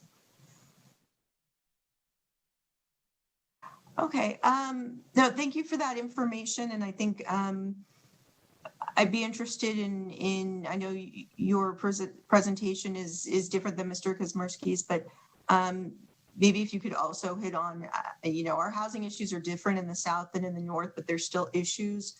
So if you could hit on that a little more, I'd appreciate that. Sure. Yeah, I think in a variety of ways, and especially as we move through and out of the pandemic, you've got differences around the state right now. You're seeing it in unemployment levels. You're seeing it in housing levels, where that's a constraint, much more so up north than it is in the South. I can sure appreciate the issue, but our ability to provide housing stock and master plan developments in Southern Nevada has moved forward more units to meet that demand. So it's not as much of a barrier in our market. And thank you for that. And are you hearing from, what are you hearing about education from potential businesses to come to Nevada? So when you talk to a high value company today, the type of company that we are all looking to attract, the first thing they ask is about the quantity and quality of your workforce, whether or not you have the workforce they need today and whether or not you'll have it 5 years down the road. It's the top issue now, and I think it is only going to grow in importance. Our ability to grow jobs and economic development is inextricably linked to education and workforce development. And you see a trend when you're looking at tools to attract companies towards more robust workforce development efforts. So it's critically important. And as for quality of life, where does that fall with education and the businesses knowing that they're going to want to have, if they're bringing any of their employees, that they're going to want to have a certain lifestyle, a certain education for their children? Are they asking about education in that respect? Yes, it's across the board, and it varies from company to company. But so some decisions are made based on our ability to meet what the leadership of the company is looking for their family. But most take the broader view and are looking for their employment base. Can we, over the long run, meet the needs of what they are looking for their employees in terms of skill set and availability? And this is a challenge for all of us, especially in a tight budget. Our ability to educate the workers of tomorrow, to keep turning out that pipeline, the in-demand occupations where we need the most workers going forward, is going to be critical in the long run. It's all about talent. Thank you. Thank you for kind of going through those differences. So I also have a question from Assemblywoman Anderson. So please go ahead. Thank you. Good evening, Mr. Peterson. Thank you for your presentation. Do you ever find that you and Mr. Kasimirski, the two companies, are going after the same outside entities to come to the region? And or is that something where you guys get a thumb wrestle on the drive over? How do you handle those issues, or is that something that then you ask Mr. Brown to come in and referee, I guess, in the best way possible? So this is a great question, and I think the reality when we're implementing economic development, when we're going after companies, you saw, Director Brown had a great slide showing the three economies of Nevada. Very different, and with connections to different markets outside of the state. So it's rare that we actually end up going out and recruiting after the same company. It does happen from time to time, but I will say that among your RDAs, you have a high level of cooperation. This is a coordinated effort with GoEd taking a leadership role, and companies make their own decisions. So we can be competitive, but still allow that company to they're going to make the decision that's in their best interest where it fits the best. And so there are many times where we communicate, work on projects together, and then eventually that company will take the lead on deciding which region they need to drill into further. So it's not thumb wars. I guess it's more of a chess game. But thank you so much. Really appreciate the answer. Michael Brown, if I could add for the record. Yes. Please go ahead. Yes, we have a biweekly call with the Regional Economic Development Authorities, and we also are tracking potential projects as they come into the state. And then finally, when folks approach us directly, we'll do an evaluation and say, you probably would fit well in the rurals, you might fit better in the north or in the south. And in some cases, we will pursue them jointly, and we'll try to come up with proposals from different parts of the state and see which one fits them the best. Like I say, these are sophisticated players on the other side, and so we want to give them as many options as they can as they consider Nevada. But we've not had any problems with intramural politics. This is a group that's worked very solidly together, and very proud to be in partnership with them. Thank you, Director. That's really good to hear. I'm not seeing any other questions for Mr. Peterson. So unless, I think we thank you, Mr. Peterson, and we will move on to President Hooper. Please go ahead.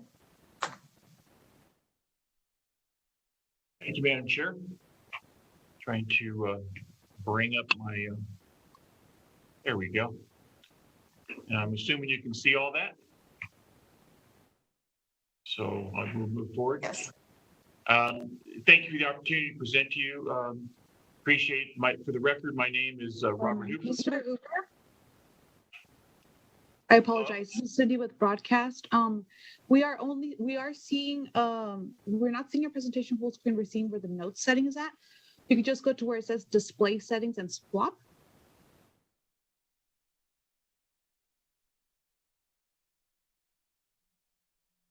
Yeah, just go ahead and swap the presenter view. Okay, we're seeing it now complete on our end. Thank you.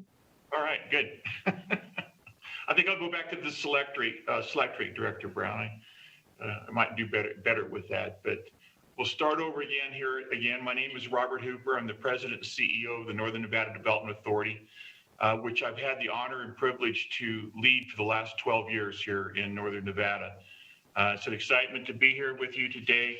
My purpose today is really to share who we are, what we do, and looking forward as to what can we do to further our mission.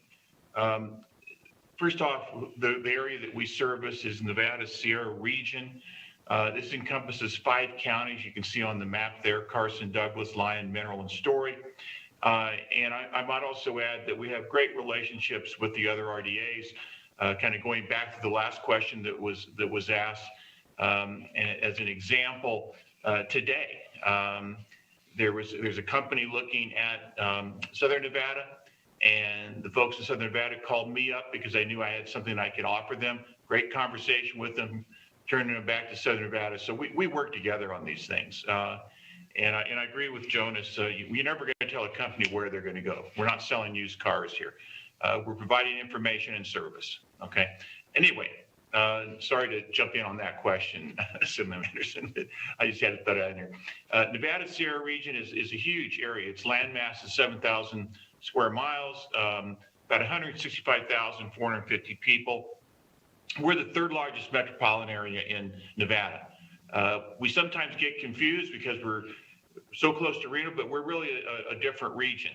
And you can see through that map that the difference between Mineral, Lyon, Douglas, Carson City, and Story, there's quite a variety in our region as well.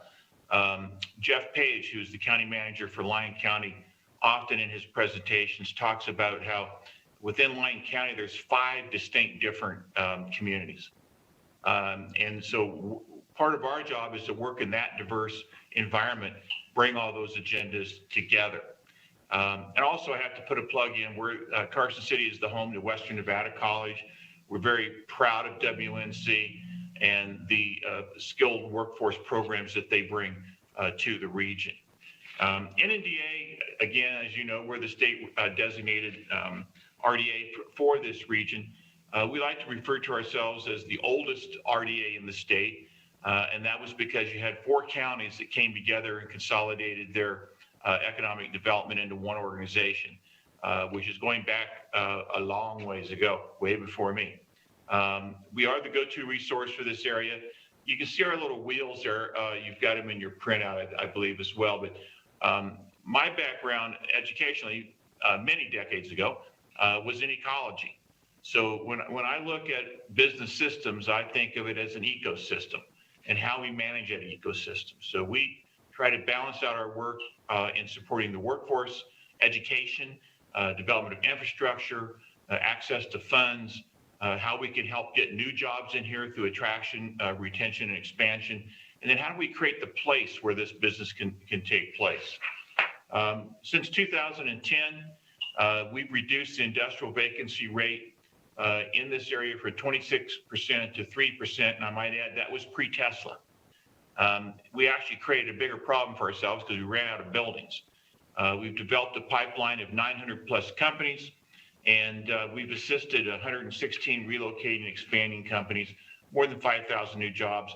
And for a mixture of small metro, rural, and frontier counties, $2 billion in total economic impact. We're very proud of that. I also want to point out on this slide the sphere of influence, and this also speaks to some of the questions I've heard. Where we have control is on the front end. That's on the marketplace. It's who we go talk to. It's how we market, how we position ourselves. That sphere of influence goes down as you go through the pipeline process. As I mentioned a minute ago, companies are going to decide where they're going to go. Our job here is to target the right people, target the right companies, stay with them, provide them with the information that they need, take good care of them, and hopefully our wins will go up. And I'm proud to say that they have, not just in our region, but throughout the state, with Mr. Kazmierski, Mr. Peterson, all of my fellow RDAs out there. Everybody's doing a super good job. Partners, like the other two presentations, a lot of our funding comes from the private side. We do get good government funding. We want more, Mr. Brown, but we do get good funding from our contracts with GoEd, from our cities and counties. But it's our private partners that really bail us out, not only with their treasure, but with their time and their talent. We couldn't do it without everybody. We want to give a lot of credit to folks like NV Energy and the many other folks that work with us in this process. Under COVID-19, when that hit us, like everybody, it threw us for a loop, but we jumped right in. We supported businesses in our region, continue to do that, who were essential and did not close, but they needed our help. We worked with those that closed. We created a dedicated information page on our NNDA website. We hosted many Zoom information meetings. We created a special website for manufacturers that were introduced in producing needed medical supplies for the state. And we also focused on bringing in companies that could help with the PDP. We developed, this is something we did that was really fun. We developed the Sierra Region Reopening Safety Plan template. It's basically taking from, I also have a manufacturing background. So I looked at the safety plan and said, if I needed to augment our safety plan to make it safe for my employees and my customers, how would I go about changing my plan? So we worked with business and industry, put together a really good template, and got that out to the companies to help them navigate these waters. One of the things that we focus on here is economic corridors. I mentioned a minute ago about the diversity of our region. We see in our region 6 really distinct corridors. There's the Fernley Interstate 80 corridor, the Walker River corridor, Highway 50, Comstock, Carson City, Carson Valley, and South Lake Tahoe corridor. And the note there is that the corridors are both independent and interdependent. One of the things we're doing right now as a pilot is we're working with the Walker River corridor. We helped Lyon County put together an application for a CDBG grant, which they did get, to create an economic development plan for that corridor. The corridor stretches from Smith Valley through Yerington down to Hawthorne. And by the way, it includes the Yerington Paiute Tribe, the Walker River Paiute Tribe, and the Hawthorne Army Depot. So it's a very diverse corridor, but it is tied together economically. So we are working on this plan with an outside consultant, and the county, of course, is driving that process. And we believe this will be a good roadmap on how we can create economic growth within a corridor and something that can be replicated in our other corridors. And I look forward to presenting that hopefully to you at some day. Economic development, this is NNDA's approach. And I've been almost an evangelist on this now for 12 years. In telling people, and I believe this, economic development is not about what's in it for me. And we actually, with our commercial real estate committee, I'll never forget the day, the chairman of our committee, she told the other real estate agents on the committee, if you're here and participating with NNDA because you want to get more commissions, you're not here for the right reason. You probably should not be here. It's not about what's in it for me. We measure our success by how we are lifting up families. It's all about what's in it for our kids and our grandkids and the future of our communities. We take a regional approach because we can do it for less cost that way and get higher impacts. And frankly, we're doing a better job when everybody's working together towards common goals. The whole idea of economic development is it's never ending. It's inevitable. No matter what the current economic cycle is, we must be there. If you think back a slide ago about that wheel, think of that as a tachometer with a red line on it. And depending on the economic cycle, that red line is going to focus on a different wheel. So we're here to coordinate those efforts and to get good results for our families. Some of our problems, we need expanding industrial space. So a solution was we were able to secure 4 federally designated opportunity zones in this area. One of those is active right now, which is in Silver Springs.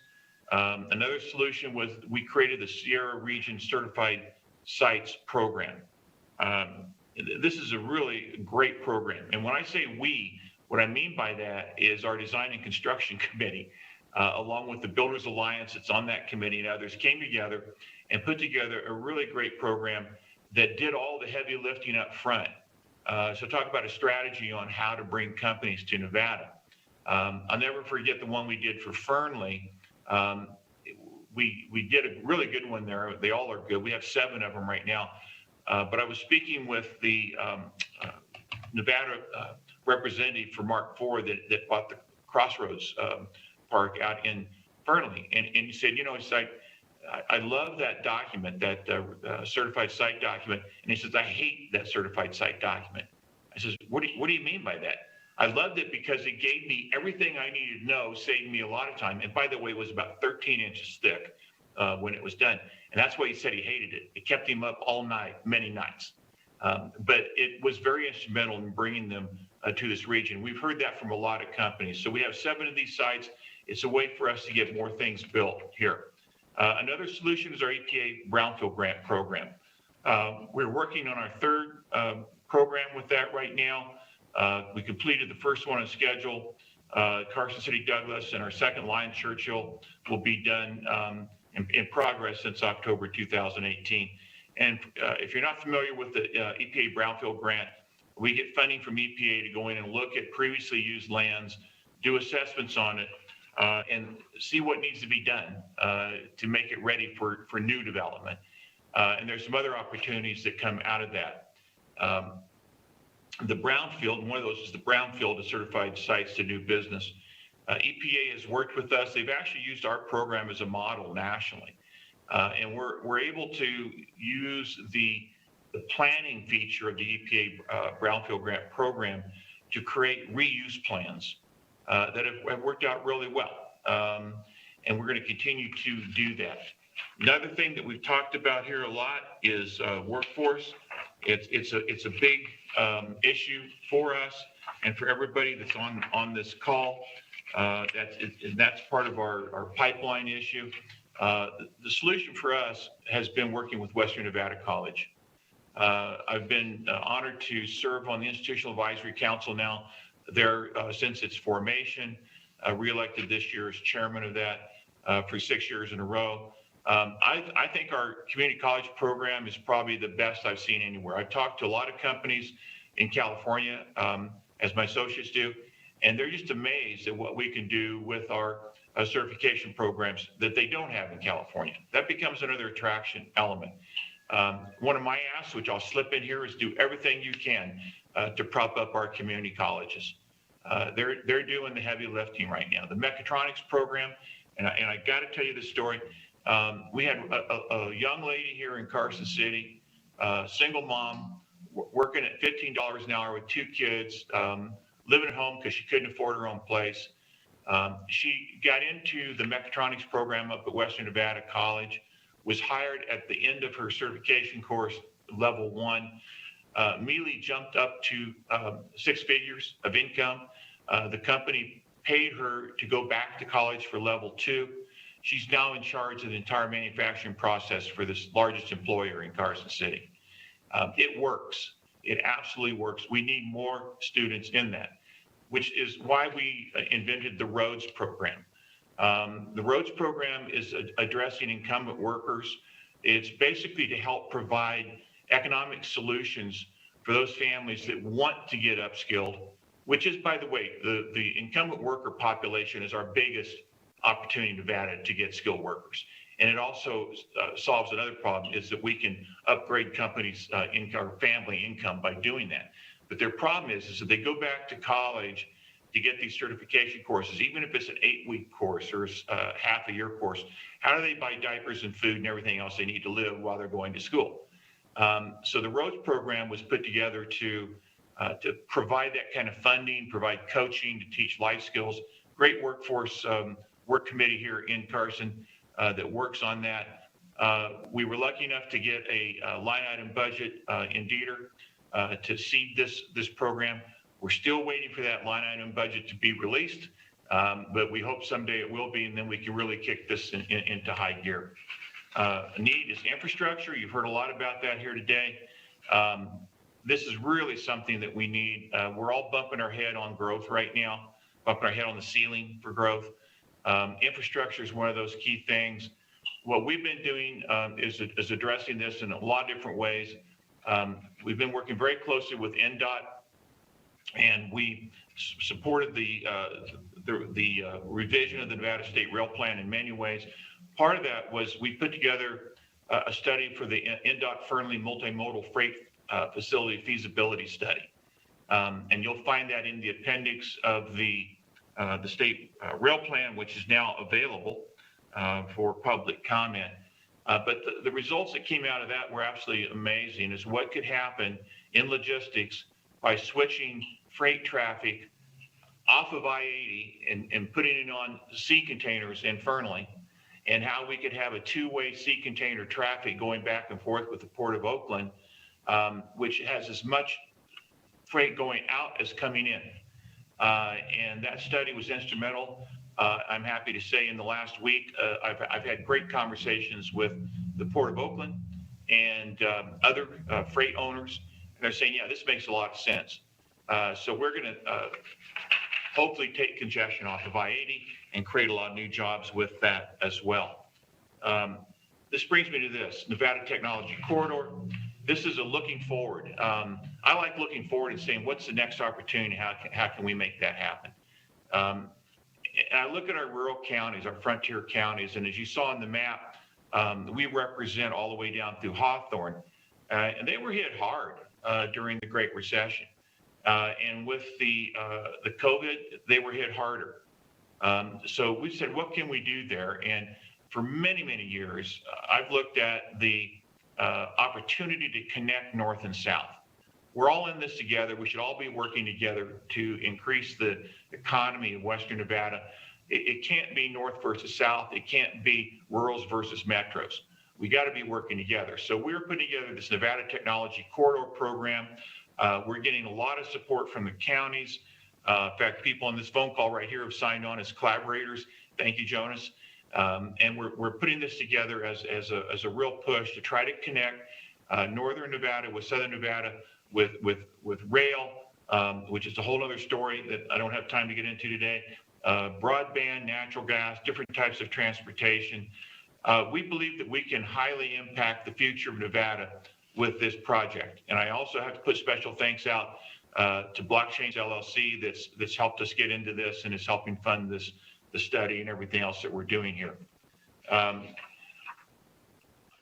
already covered all that. So this is a strategic transformation of Nevada's infrastructure for this missing middle of Western Nevada. Part of this is the establishment of two inland ports. You've heard a lot about inland ports. The Assembly passed a bill some time ago about allowing inland ports.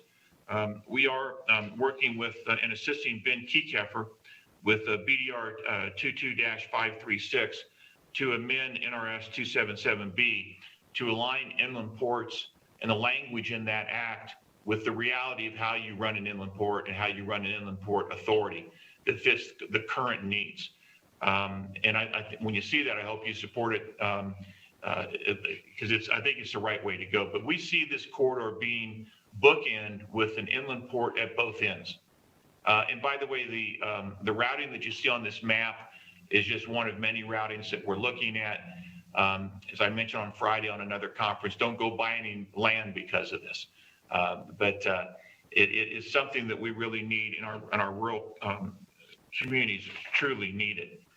Another need is our Nevada Climate Initiative. And I wanted to put this in because this means a great deal to me, having an ecology background and looking at how poorly we've handled the green projects that we've had in the past. I think of the green funds that grew up in Silicon Valley.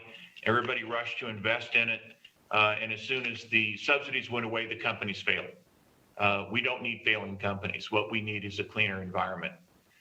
So we are promoting what we call conservation economics. Define that as the use of economics to understand the costs and benefits of sustaining natural ecosystems. And our purpose is to accomplish more widespread and lasting conservation by lowering its costs, revealing its benefits, and fitting it with genuine economic development.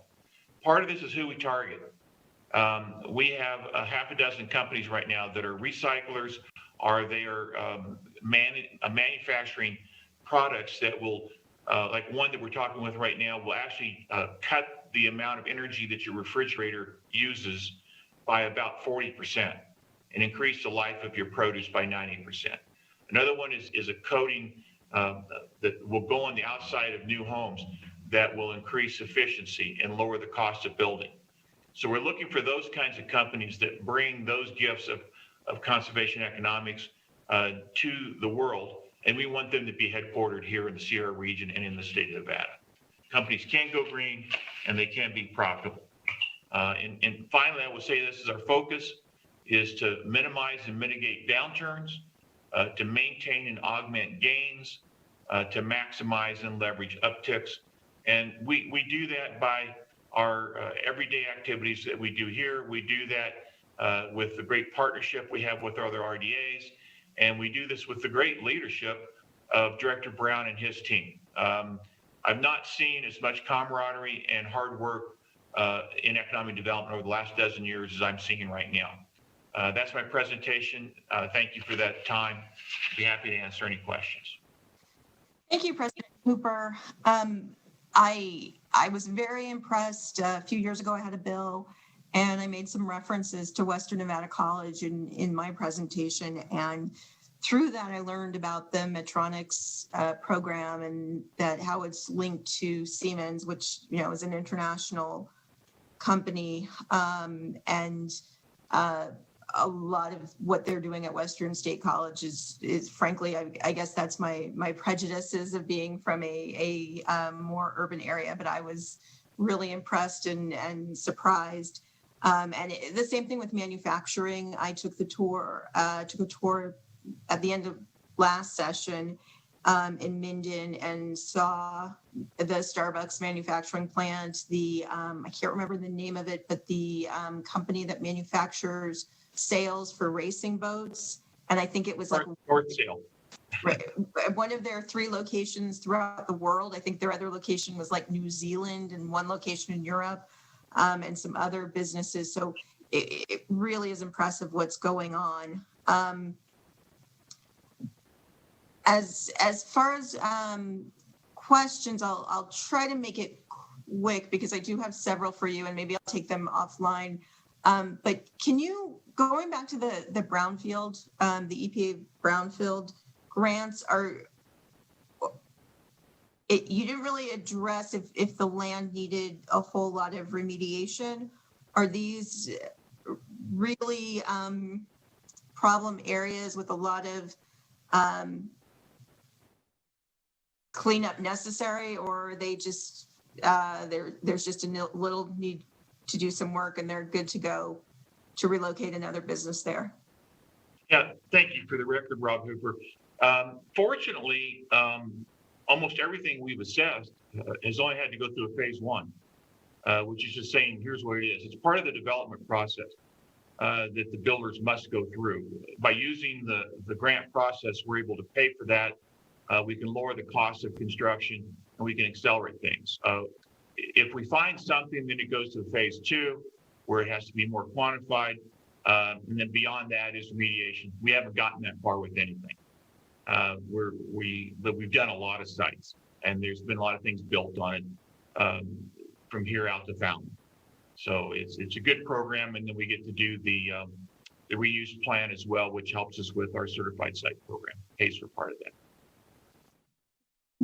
Thank you, President Hooper. I have a question from Assemblywoman Considine. Madam Chair, and thank you, President Hooper. That was a very, very interesting presentation.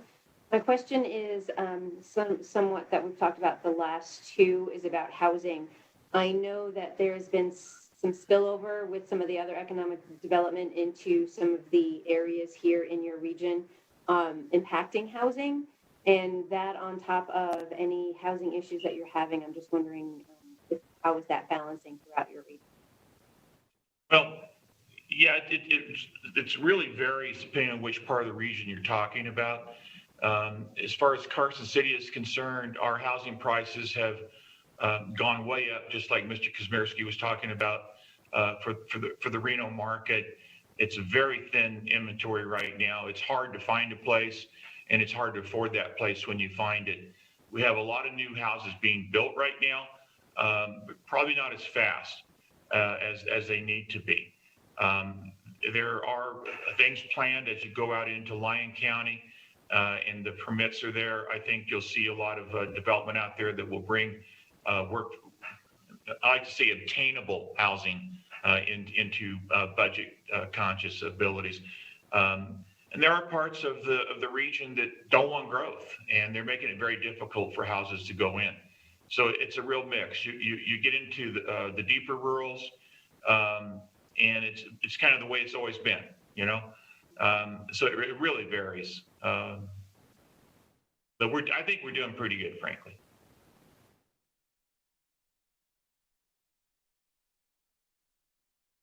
Thank you. Thank you.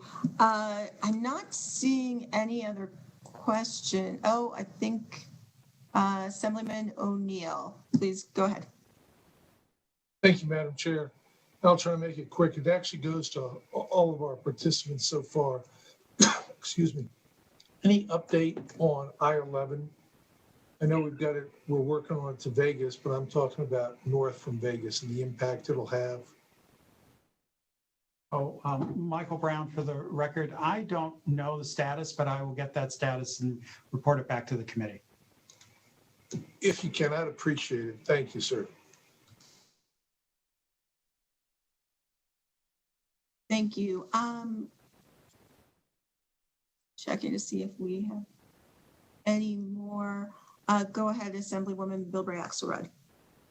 Thank you, Chair. This isn't a question. I just wanted to tell you, President Hooper, I will be reaching out to you with my other cap, which is Chair of Education, to talk more about the programs that you have. So just to let you know, that's pretty amazing, and look forward to hearing from me. I will, ma'am. Thank you. Well, not seeing any other questions. Thank you, gentlemen.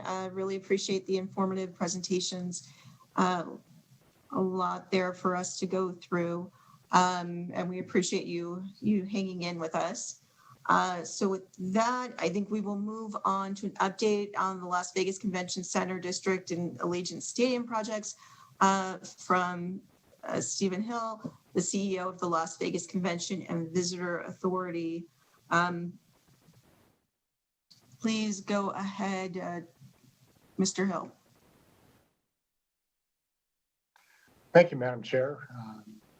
I'm Steve Hill. I appreciate the opportunity to be here. I'm here, I think, both as the CEO of the LVCVA as well as the chair of the Stadium Authority.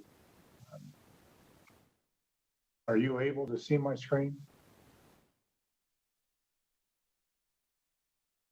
Yes. Okay, great. Thank you. This is Amanda from Broadcast.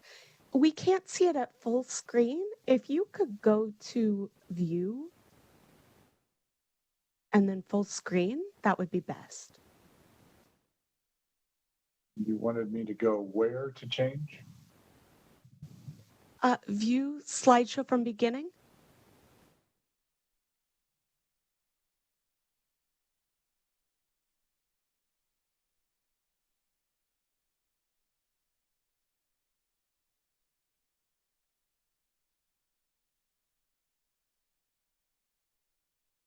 I'm sorry, I'm not seeing that.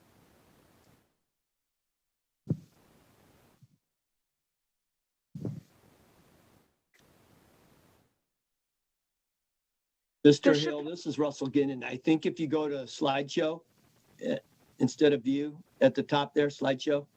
Yeah, okay. Got it. Oops, you kicked back out. If you go to slideshow and then go to, From the beginning. that's it. You're right on it. Okay. Oh, Double click it one more time.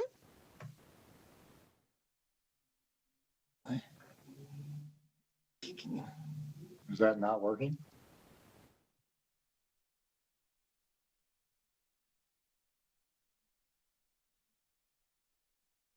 If you do, try it from the beginning one more time. And if not, we'll move on. Okay. That doesn't seem to be working then. Nope. Can you see the slideshow at all? We can see the slides, yes. Okay. Well, again, thank you for allowing me the opportunity to be here. I was asked to address the status of the bond that had been issued both for the Las Vegas Convention Center expansion project as well as Allegiant Stadium. And I'll start by saying that the status of those bonds is solid and there is no need for concern. And I'm going to spend a couple of minutes explaining why that is. And then, so first, let's talk about the stadium. Can you see that second slide? That's still the first. There you go. Yeah, thanks. So both of these projects came from the special session of the legislature that was held in October of 2016. With respect to the stadium, the legislature approved an increase of the room tax inside a radius of 25 miles around the Clark County building itself in downtown.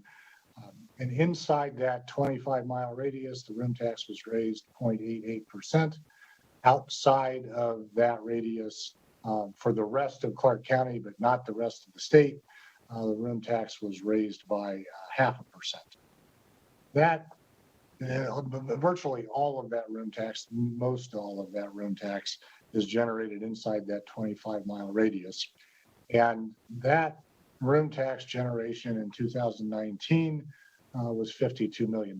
That was right on the projection that we had made in 2016, and that was projected to grow each year. Obviously, with the pandemic, there's been a significant drop, and you can see that that drop has gone from 52 in 2019 to what we project to be about a little over a third of that, which is about 18 million in this fiscal year. Of that room tax generation, there is a prescribed potential set of uses for that revenue. The first use of that is to pay the debt. So it's the highest priority. It takes about 70% of that room tax in a normal year to pay the full amount of that debt service, the payments on the bond. And then after that, we can pay for the operation of the stadium authority itself, which is a fairly inexpensive proposition. First couple of years, $1 million or a little less than that. We are permitted by law up to about 2.2 million right now, but we budget that, and that's why you see that in the 2001 or 2021 column but we will not spend that $2.2 million. It will be below that $1 million number. After that, if there's money left over in a typical year, we are required to use the first $9 million of that to set aside in a debt service reserve account, or basically a savings account, to pay those bonds in the event of a revenue shortfall. I'll get to that in a minute on the next page. If there's then money left over following that, there are a few prescribed uses in order. That includes payment to UNLV that is up to $3.5 million a year for closing Sam Boyd Stadium for a period of 10 years. And then the rest of the funding is basically around potential maintenance of the stadium, potential capital needs at the stadium, or the early retirement of debt. As we move into the next slide, this is the status of the debt service reserve itself. And frankly, credit should go to Governor Sisolak, who was then County Chairman Sisolak and a member of the Southern Nevada Tourism Infrastructure Committee. These are general obligation bonds of the county. And to the extent that the Stadium Authority is at some point not able to make these payments, the county is responsible to make sure that they are made. And Governor Sisolak, pushed hard to have 2 years of debt service reserve set aside, which is an uncommonly large amount of reserves. The bond market would have easily lent us the money with a full year of debt service reserve set aside, but Governor at the time pushed hard for that. The committee agreed with that. That was the recommendation made to the legislature, and the legislature approved that in 2016. That debt service reserve is created 2 different ways. We create, and when I say 2 years, it is 2 years of the average payment over the course of 30 years of payments. And payments will gradually increase over that 30-year period. So while our payment amount now is approximately $35 million, the average over that 30-year period will be $45 million. And so the requirement is that we get to $90 million, roughly $90 million of debt service reserve in these 2 different ways. The first way was that when we issued the original bonds, we issued them in a way that generated the first $45 million of reserve. So we borrowed more than the $750 million. I can get detailed about that. That's not technically exactly true, but we borrowed more than we needed for the project itself and set aside $45 million of the first year of debt service. And then, as I explained, we have this, what we call a waterfall, where as we collect revenue, once it fills one bucket, it flows into the next bucket. And when we collect enough in that bucket, it flows to the next. So we collect enough to make the bond payment itself. We collect enough to collect or to pay for the operations of the stadium. And then we start putting money into that $9 million pot that is required to be deposited in the debt service reserve. And as you can see on the spreadsheet, we've had a couple of years where that has taken place. We collected in 1 year, we audit that year, and once that audit is complete, we transfer that $9 million into the debt service reserve. There's a 1-year accounting lag in collecting the money and then depositing it into the reserve account itself. And that reserve account built up to nearly $53 million at the end of 2019, $68 million at the end of 2020, because interest earned is also kept in that fund and added to the $9 million from the waterfall contribution, as well as any investment earning that fund actually has. As we went into 2021, fiscal year 2021, we anticipate using about a net $12 million of that debt service reserve, but we will also be contributing $9 million from the waterfall funding available from last fiscal year, as well as a little bit of interest contribution. So at the end of this fiscal year, we anticipate that the debt service reserve will still be about $66 million. That's roughly still 2 years of our current payment. And we will obviously be generating some level of revenue. We anticipate that that will be a significantly increased level of revenue as we move into fiscal year 22. But there is a significant and somewhat extraordinary level of debt service reserve set aside for the stadium. So these bonds, we see them as continuing to be healthy. We don't see them at risk. And we see as Las Vegas recovers, the room tax revenue on an annual basis will return to being enough to make those bond payments each year. So, Madam Chair, it may make sense for me to pause there and answer any questions the committee may have on the stadium itself, and then move on with the LVCVA project after that. Thank you, Mr. Hill. I know I've got I want to make sure I understand what the waterfall, or my understanding was that some of that money also goes to UNLV, having to do with UNLV giving up Sam Boyd, and so I understand we're meeting the debt obligation, but are we meeting our obligation to UNLV? Madam Chair, Steve Hill. No, actually, at this point, UNLV has not closed Sam Boyd, so they need to do that officially. They are going to do that soon, and then they will be eligible to receive that $3.5 million. If we have to go through an audit, we have to show how much they are actually losing. That was a capped number that was based on UNLV's estimate.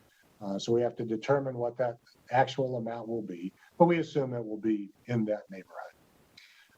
And the way the legislation is written, if the room tax revenue does not generate enough revenue to make payments for any of the buckets down through those prescribed line items, that money will be owed to as soon as it's available to those different buckets, including UNLV.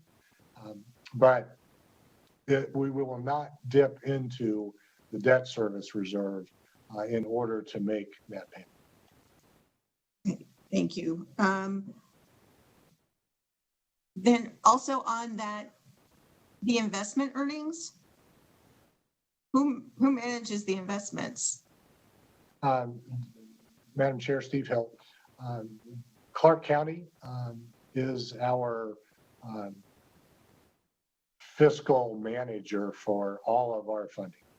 And so those funds are invested as Clark County invests all of their funds. We just invest those funds alongside the investments that Clark County has as they normally invest. Okay, thank you. I see. All right. With that, I have a question from Assemblywoman Considine. And thank you for the presentation. I have a question going back to Sam Boyd Stadium. I know you just said that it hasn't been closed yet, but that the agreement includes that being closed for 10 years.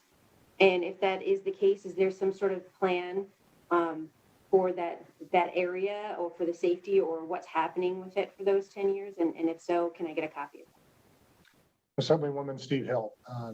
From the Stadium Authority's perspective, it was simply a question of whether UNLV chose to follow through and close the stadium or not.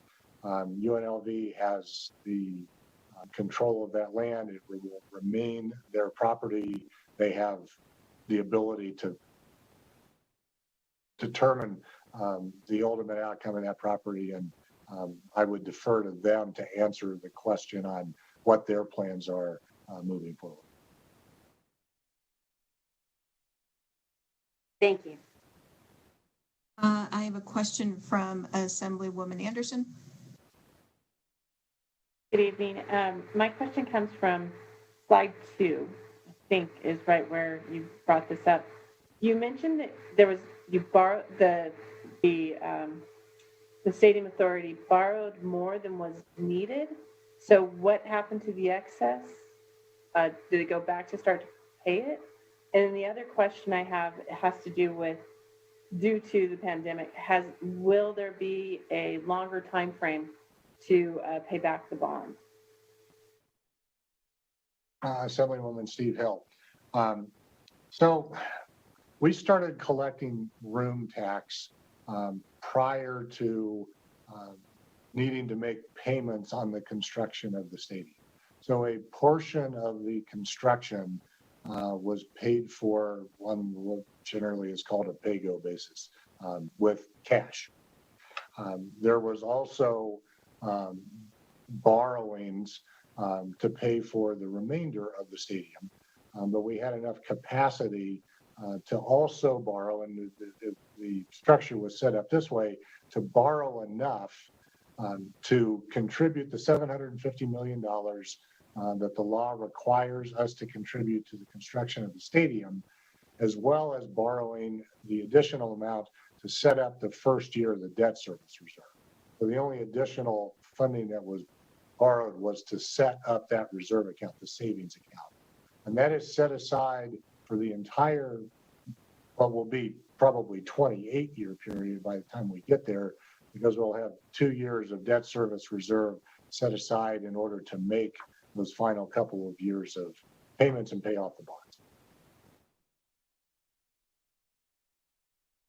Thank you for that clarification. I'm not seeing any other questions on the stadium. Oh, sorry, not seeing any other questions on the stadium. So with that, please go ahead with the rest of your presentation.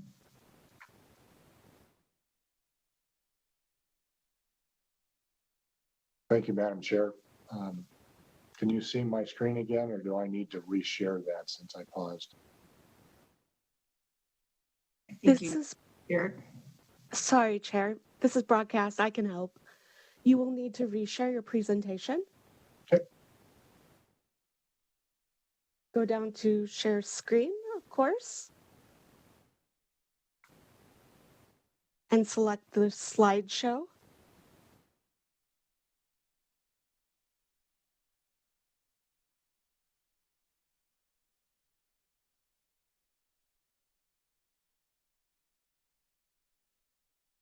There you go.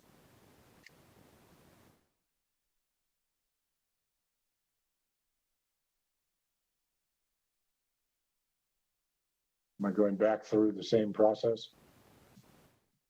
We actually see it full screen at this time. Oh, okay. Can you click a slide forward just so we make sure it works? Yeah. Okay. Are you seeing slide 3 at this point? I've got both slide 3 and the cover page up. At this point, we are just seeing Las Vegas Stadium Authority slide. Okay. There. There is slide 3. Thank you, Okay. Mr. Hill. Thank you. So as a part of the special session in October of 2016, the legislature also approved additional revenue and the Las Vegas Convention Center, both expansion and renovation projects. This was a slide, or at least the contents of the slide, that was shown to the legislature during that session. And as this points out, when LVCVA came to the Tourism Infrastructure Committee and the legislature in 2016, to the Tourism Infrastructure Committee at least, their original request was for 1.25% room tax increase specifically for the LVCVA's set of projects. Through that conversation, and I was not with the LVCVA at the time, I was chair of the Tourism Infrastructure Committee. We worked with the LVCVA to reduce that request down to 0.5% and a cap of the local government collection allowance. So currently for every dollar that we collect, we spend 10 cents of that dollar to local governments. That did not have a cap prior to the 2016 session. That cap is now at $25 million, and the LVCVA gets to keep anything over and above that $25 million cap. The projection at the time was that 0.5% of room tax would allow $420 million to be borrowed, and the cap on the collection allowance would allow $132 million. That would require the LVCVA to come up with revenue to pledge against approximately $850 million of additional borrowing that would be funded really through the general fund of the LVCVA. And I'll show you our general income statement. But the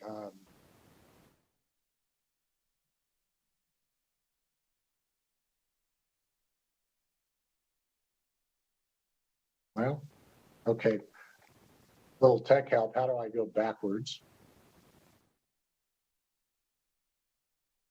To go backwards in your slide, you should be able to go to Stop Slideshow and then just select the slide to go to is one way to do it. Might be the easiest.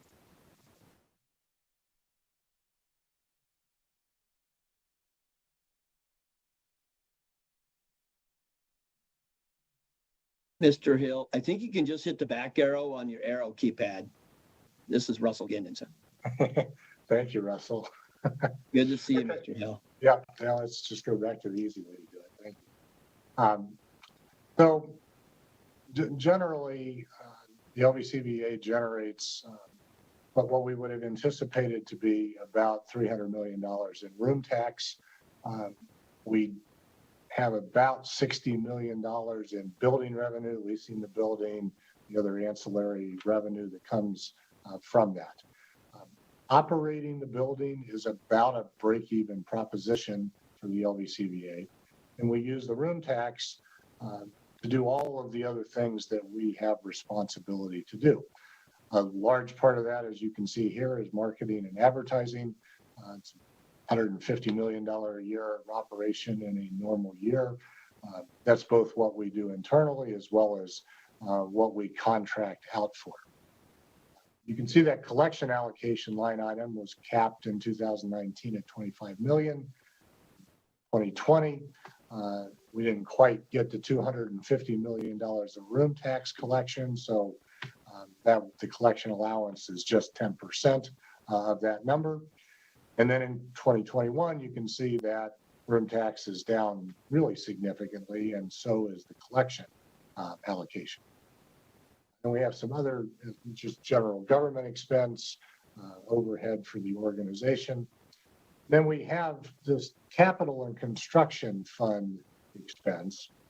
So generally at the LVCVA, absent paying for construction costs, we spend $10 or $15 million a year on our other capital needs.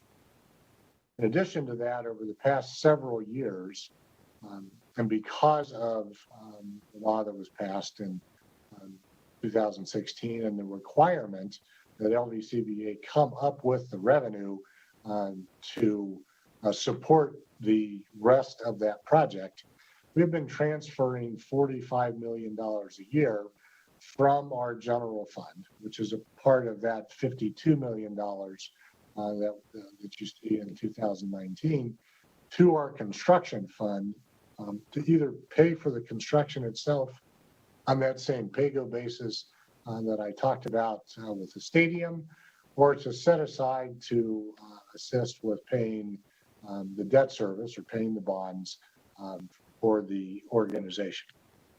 And we have about $43 million of debt service that is not the construction debt service that is paid for out of our general fund. And as you can see, from an expense standpoint, we have reduced that pretty significantly from 2019 to 2021. You know, the organizations that I'm talking about here are, along with the Reno Sparks Convention and Visitors Authority, I think certainly the three most hard hit organizations in the state, because the majority of our revenue, and in some cases the only revenue that the organizations receive, are the room tax, and obviously room tax has been the hardest hit revenue source in our state. So in a normal year, we typically break even. That includes that $45 million transfer into the construction account. As we saw the pandemic start to strike in 2020, knew our revenues were going to drop. We took pretty quick and significant steps where we could to reduce expenses and to build up a part of our reserves. A big portion of that is not making the transfer out of our general fund into the construction account. And as a result of that, we have paused the renovation of the LVCBA's current convention center and postponed that until we can recover, until room tax revenues get back to something that is much more normal, and we can replenish the reserves that we are starting to go through in 2021. As you can see, the reserves we built up in 2020, we were basically spending in 2021. We have enough reserves, both in about 7 different funds at the LVCBA, and I am not showing you all of them. This is just the general fund. But we have reserves that will allow us to last for a little over 2 years in addition to fiscal year 21, without really being concerned about not being able to pay debt or not being able to do the job that we need to do in order to help the destination recover. And if we were to get into that, significantly into that additional 2 years, we have a great deal of flexibility in our spending. Now, it is important that we market the destination, that we help sell, both generally and specifically. So we help resorts throughout Clark County sell meetings, sell the leisure industry.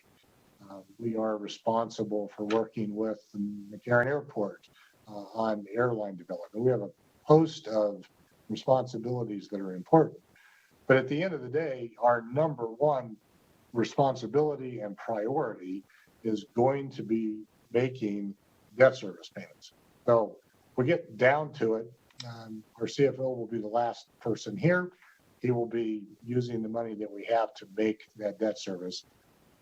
We don't see any concern of that being the case.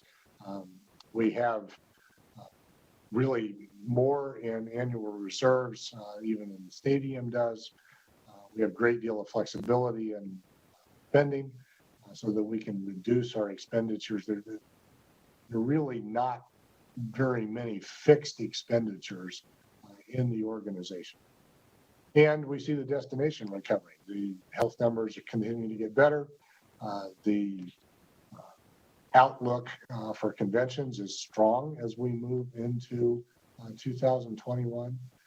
We have more square footage booked right now once we get into fiscal year 22 than in any year in our history.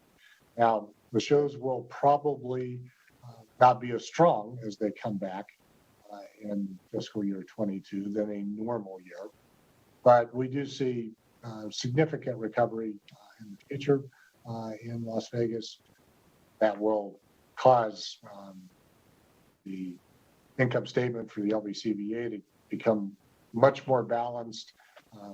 We anticipate getting back to being able to set funds aside and moving forward with our renovation in a few years as we move into those years. Just to give you a sense of where we are in our debt position, we started this with about $500 million in remaining debt for the buildings that had currently existed prior to the expansion.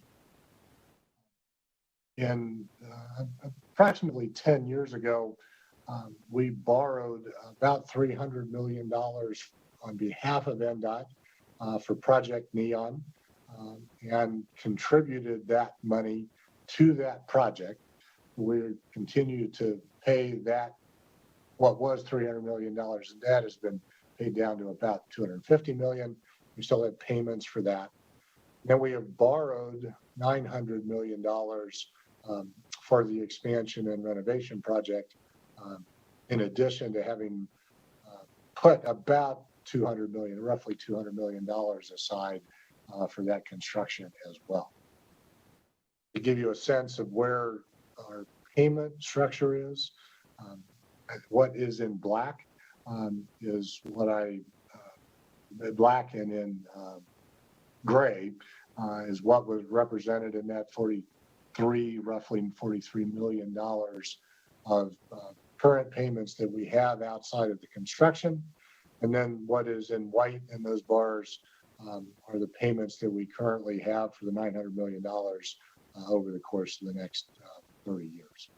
So with that, Madam Chair, I will stop and answer any questions that the committee may have, and thank your technical support staff for helping me make it through this presentation. Thank you for the presentation. I have a question from Assemblywoman Kasama. Thank you, Chair, and thank you, Director Hill, for the presentation. My question is, you talked about the conventions that will be starting back up again here in 2021. I was just wondering if you could give a little bit more insight on that, because it seems to me that I read about this convention is scheduled and then it seems like a month before it's canceled. And what do we have coming up now, and when do you think they'll stop canceling? I don't, just kind of a broad overview, because it just seems like so many are canceling at the end. And I guess, when do you think that'll stop, and when are we going to really start having the shows again? Assemblywoman Steve Hill. And I actually talked to our board this morning on the kind of a similar subject and a similar question. And the cancellations of shows has been the result of the pandemic. And 6 months ago, if you'd asked that question, I would have said that typically an answer like that would be based on the calendar. And now it is based on the status of the health situation, not only in Nevada, but across the country and around the world, because that's where our customers come from. We are not only at this point seeing light at the end of the tunnel in terms of the health number, we are seeing significant improvement. And with the vaccination process becoming more mature, becoming more sure, that builds, all three of those things build confidence for shows to move forward. Some of these big shows require a lead time of at least 3 or 4 months. The biggest shows like CES may require even longer than that. And so as they get to that point, they need to be able to commit to exhibitors, and it's primarily an exhibitor issue 4 and 5 months out, that for that exhibitor to start investing money in their exhibit, to start to move it to Las Vegas, to start to get it built, they need to know that that show can happen.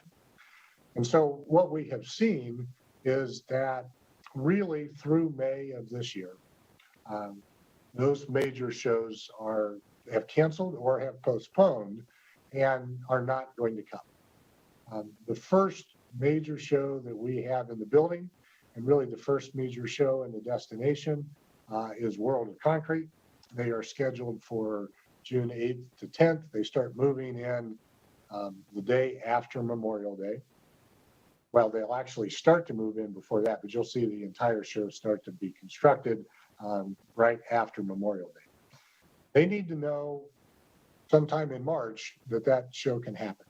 And I think the outlook for that is very promising. I talked to them yesterday. They are exceptionally committed to making it happen. And so happens that World of Concrete is the industry that I spent the first 30 years of my career in. And I know those folks. And they would have been here 6 weeks ago if we would have been able to accept them. They would have been here 6 months ago if they would have been able to come. So it's helpful that it's in an industry that is most likely to come and make that show a success. And it's important that if we have any ability to do that, that we do, because the rest of the show industry is watching that show, because we have a very robust schedule behind that.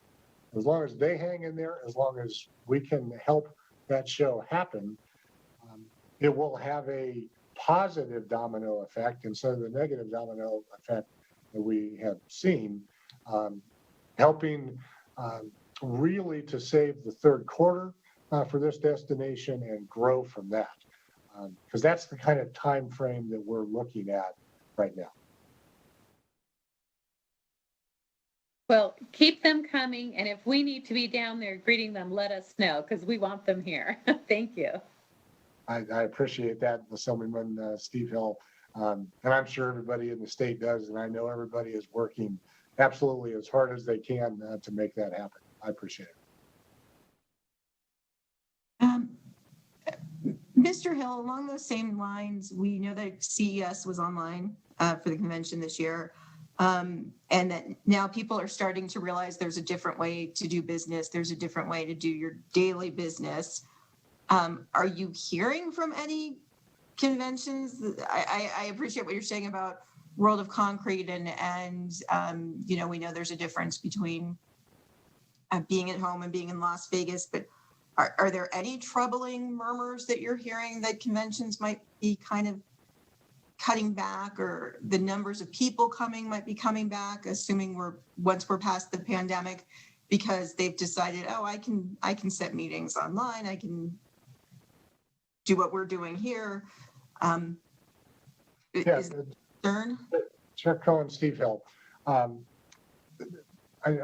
While we have a very strong show schedule once we get to June and beyond, and as I said, the most robust show schedule the convention center's ever had. A part of that is because our expansion is now available, and for some period of time, we're able to offer more square footage. A part of that is also a few large shows, World of Concrete being one of them, but there are several of these who typically come to Las Vegas on an annual basis, have postponed from being in Las Vegas right now. So World of Concrete typically happens in January. They postponed this year's show from January to June, and they will come back again in January to get back on their normal rotation. So there are a number of shows. The broadcasters are in that same situation. There are several that are going to do that. And it depends on the industry. It also depends on the reason for the show. So a lot of the major citywide shows that we have in Las Vegas are put on by associations. So CES is put on by the Consumer Technology Association. The show pays for the majority of the Consumer Technology Association's annual budget. And the National Home Builders, the National Broadcasters, all of those associations really fund themselves through those shows. So there's a real desire on their part to have those shows. There's also a number of major shows that are owned and run by professional show organizers. So World of Concrete, for example, is owned by Informa Markets, a publicly traded company out of London, and their primary job or primary line of business is to put on shows. So they need those shows to come back as well. Now, the strength of the return of the show will depend on a number of things. The health of the industry that show represents. So, for example, home building has held up pretty well through this pandemic. The technology industry has held up well. Retail has suffered pretty significantly. The National Restaurant Association holds an annual convention in Chicago. It's not here. That show will have trouble because that industry is significantly damaged by the pandemic. So the economic realities of this are real, and it will take some time to ramp back up. As we go into our budget cycle right now, we are projecting that on average shows will be about 60% of what they would normally be in a very healthy economy. That might be a little conservative. What we're hearing from our customers that are in the second half of this year is somewhere between 60 and 70%. But as we move into the first half of 2022, at least right now, the outlook is somewhat better than that. Okay, thank you. It's good to know. I also have a question from Assemblywoman Anderson. Thank you. And this is actually for both the Las Vegas Stadium Authority as well as for the Las Vegas Convention and Visitors Authority. I wish I thought about it during the last one too. Has this authority received any sort of grants, whether it's from federal or private, to help pay some of these bills based upon the COVID-19 situation? Assemblywoman Steve Hill. The Stadium Authority itself, we don't have employees. We have a relatively limited scope of responsibility that is largely defined by making sure that the state of Nevada and Clark County and the city of Las Vegas get the deal that was agreed to during the 2016 legislative session. So we would not be in a position to, nor do we have require need to look for assistance along these lines. From an LVCVA standpoint, the structure of our organization is a pretty unique, even nationally, pretty unique structure. There are very few destination marketing organizations and convention and visitors bureaus that are actually local governments, because that's really what we are considered. Kind of a subsidiary, but a standalone subsidiary of Clark County. So we could have applied through the state and Clark County for assistance, but chose not to because we really felt like the way that those dollars were being used were a higher priority than what we do, frankly. And we do have the reserves to make it through the pandemic. Now, in the latest round of stimulus and in further conversations, primarily with our congressional delegation, and you may have seen just over the past couple of days that Senator Cortez Masto introduced specific legislation to help the tourism industry. And it is contemplated in there for the LVCVA to at least have the ability, because we've really not had the ability directly with federal funding because of our unique status, to apply for some assistance to help primarily get the marketing effort back up to what it needs to be to help the entire destination recover. So we appreciate the consistent support that we get from our congressional delegation throughout the state. The recognition of the importance of this industry is not lost on them, and they are consistent supporters of what we need. But in particular, this specific effort is really important to the general tourism industry, to Las Vegas in specific, well, at least partially specifically to the LVC. Thank you. I might try to set up a meeting if you're comfortable with that to do a little bit more discussion if that is possible. I'm open to any questions at any time. I'll make myself available anytime. Thank you. Thank you. We really appreciate that, Mr. Hill. With that, I'm not seeing any other questions. But let me just give it a second, just in case. No, okay. Well, thank you very much for the information, Mr. Hill, and for hanging in with us. We certainly will be following up with any other questions, and again, appreciate your willingness to make yourself available.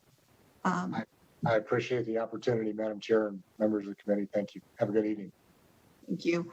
Okay, with that, we're going to move on to public comment. As a reminder, public comment is limited to 2 minutes. Are there any comments? BPS, do we have anyone on the line? Chair, the public line is open and working. However, there are no callers at this time. Give them a minute just in case anyone was waiting.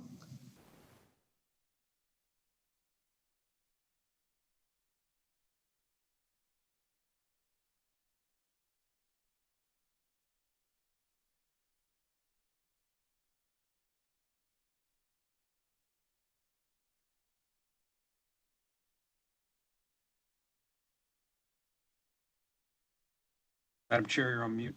And I'm okay.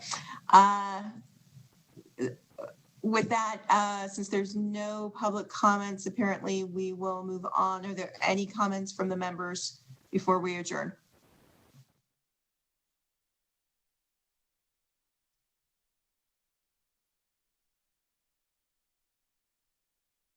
Chair, you are muted Chair, you again. are muted.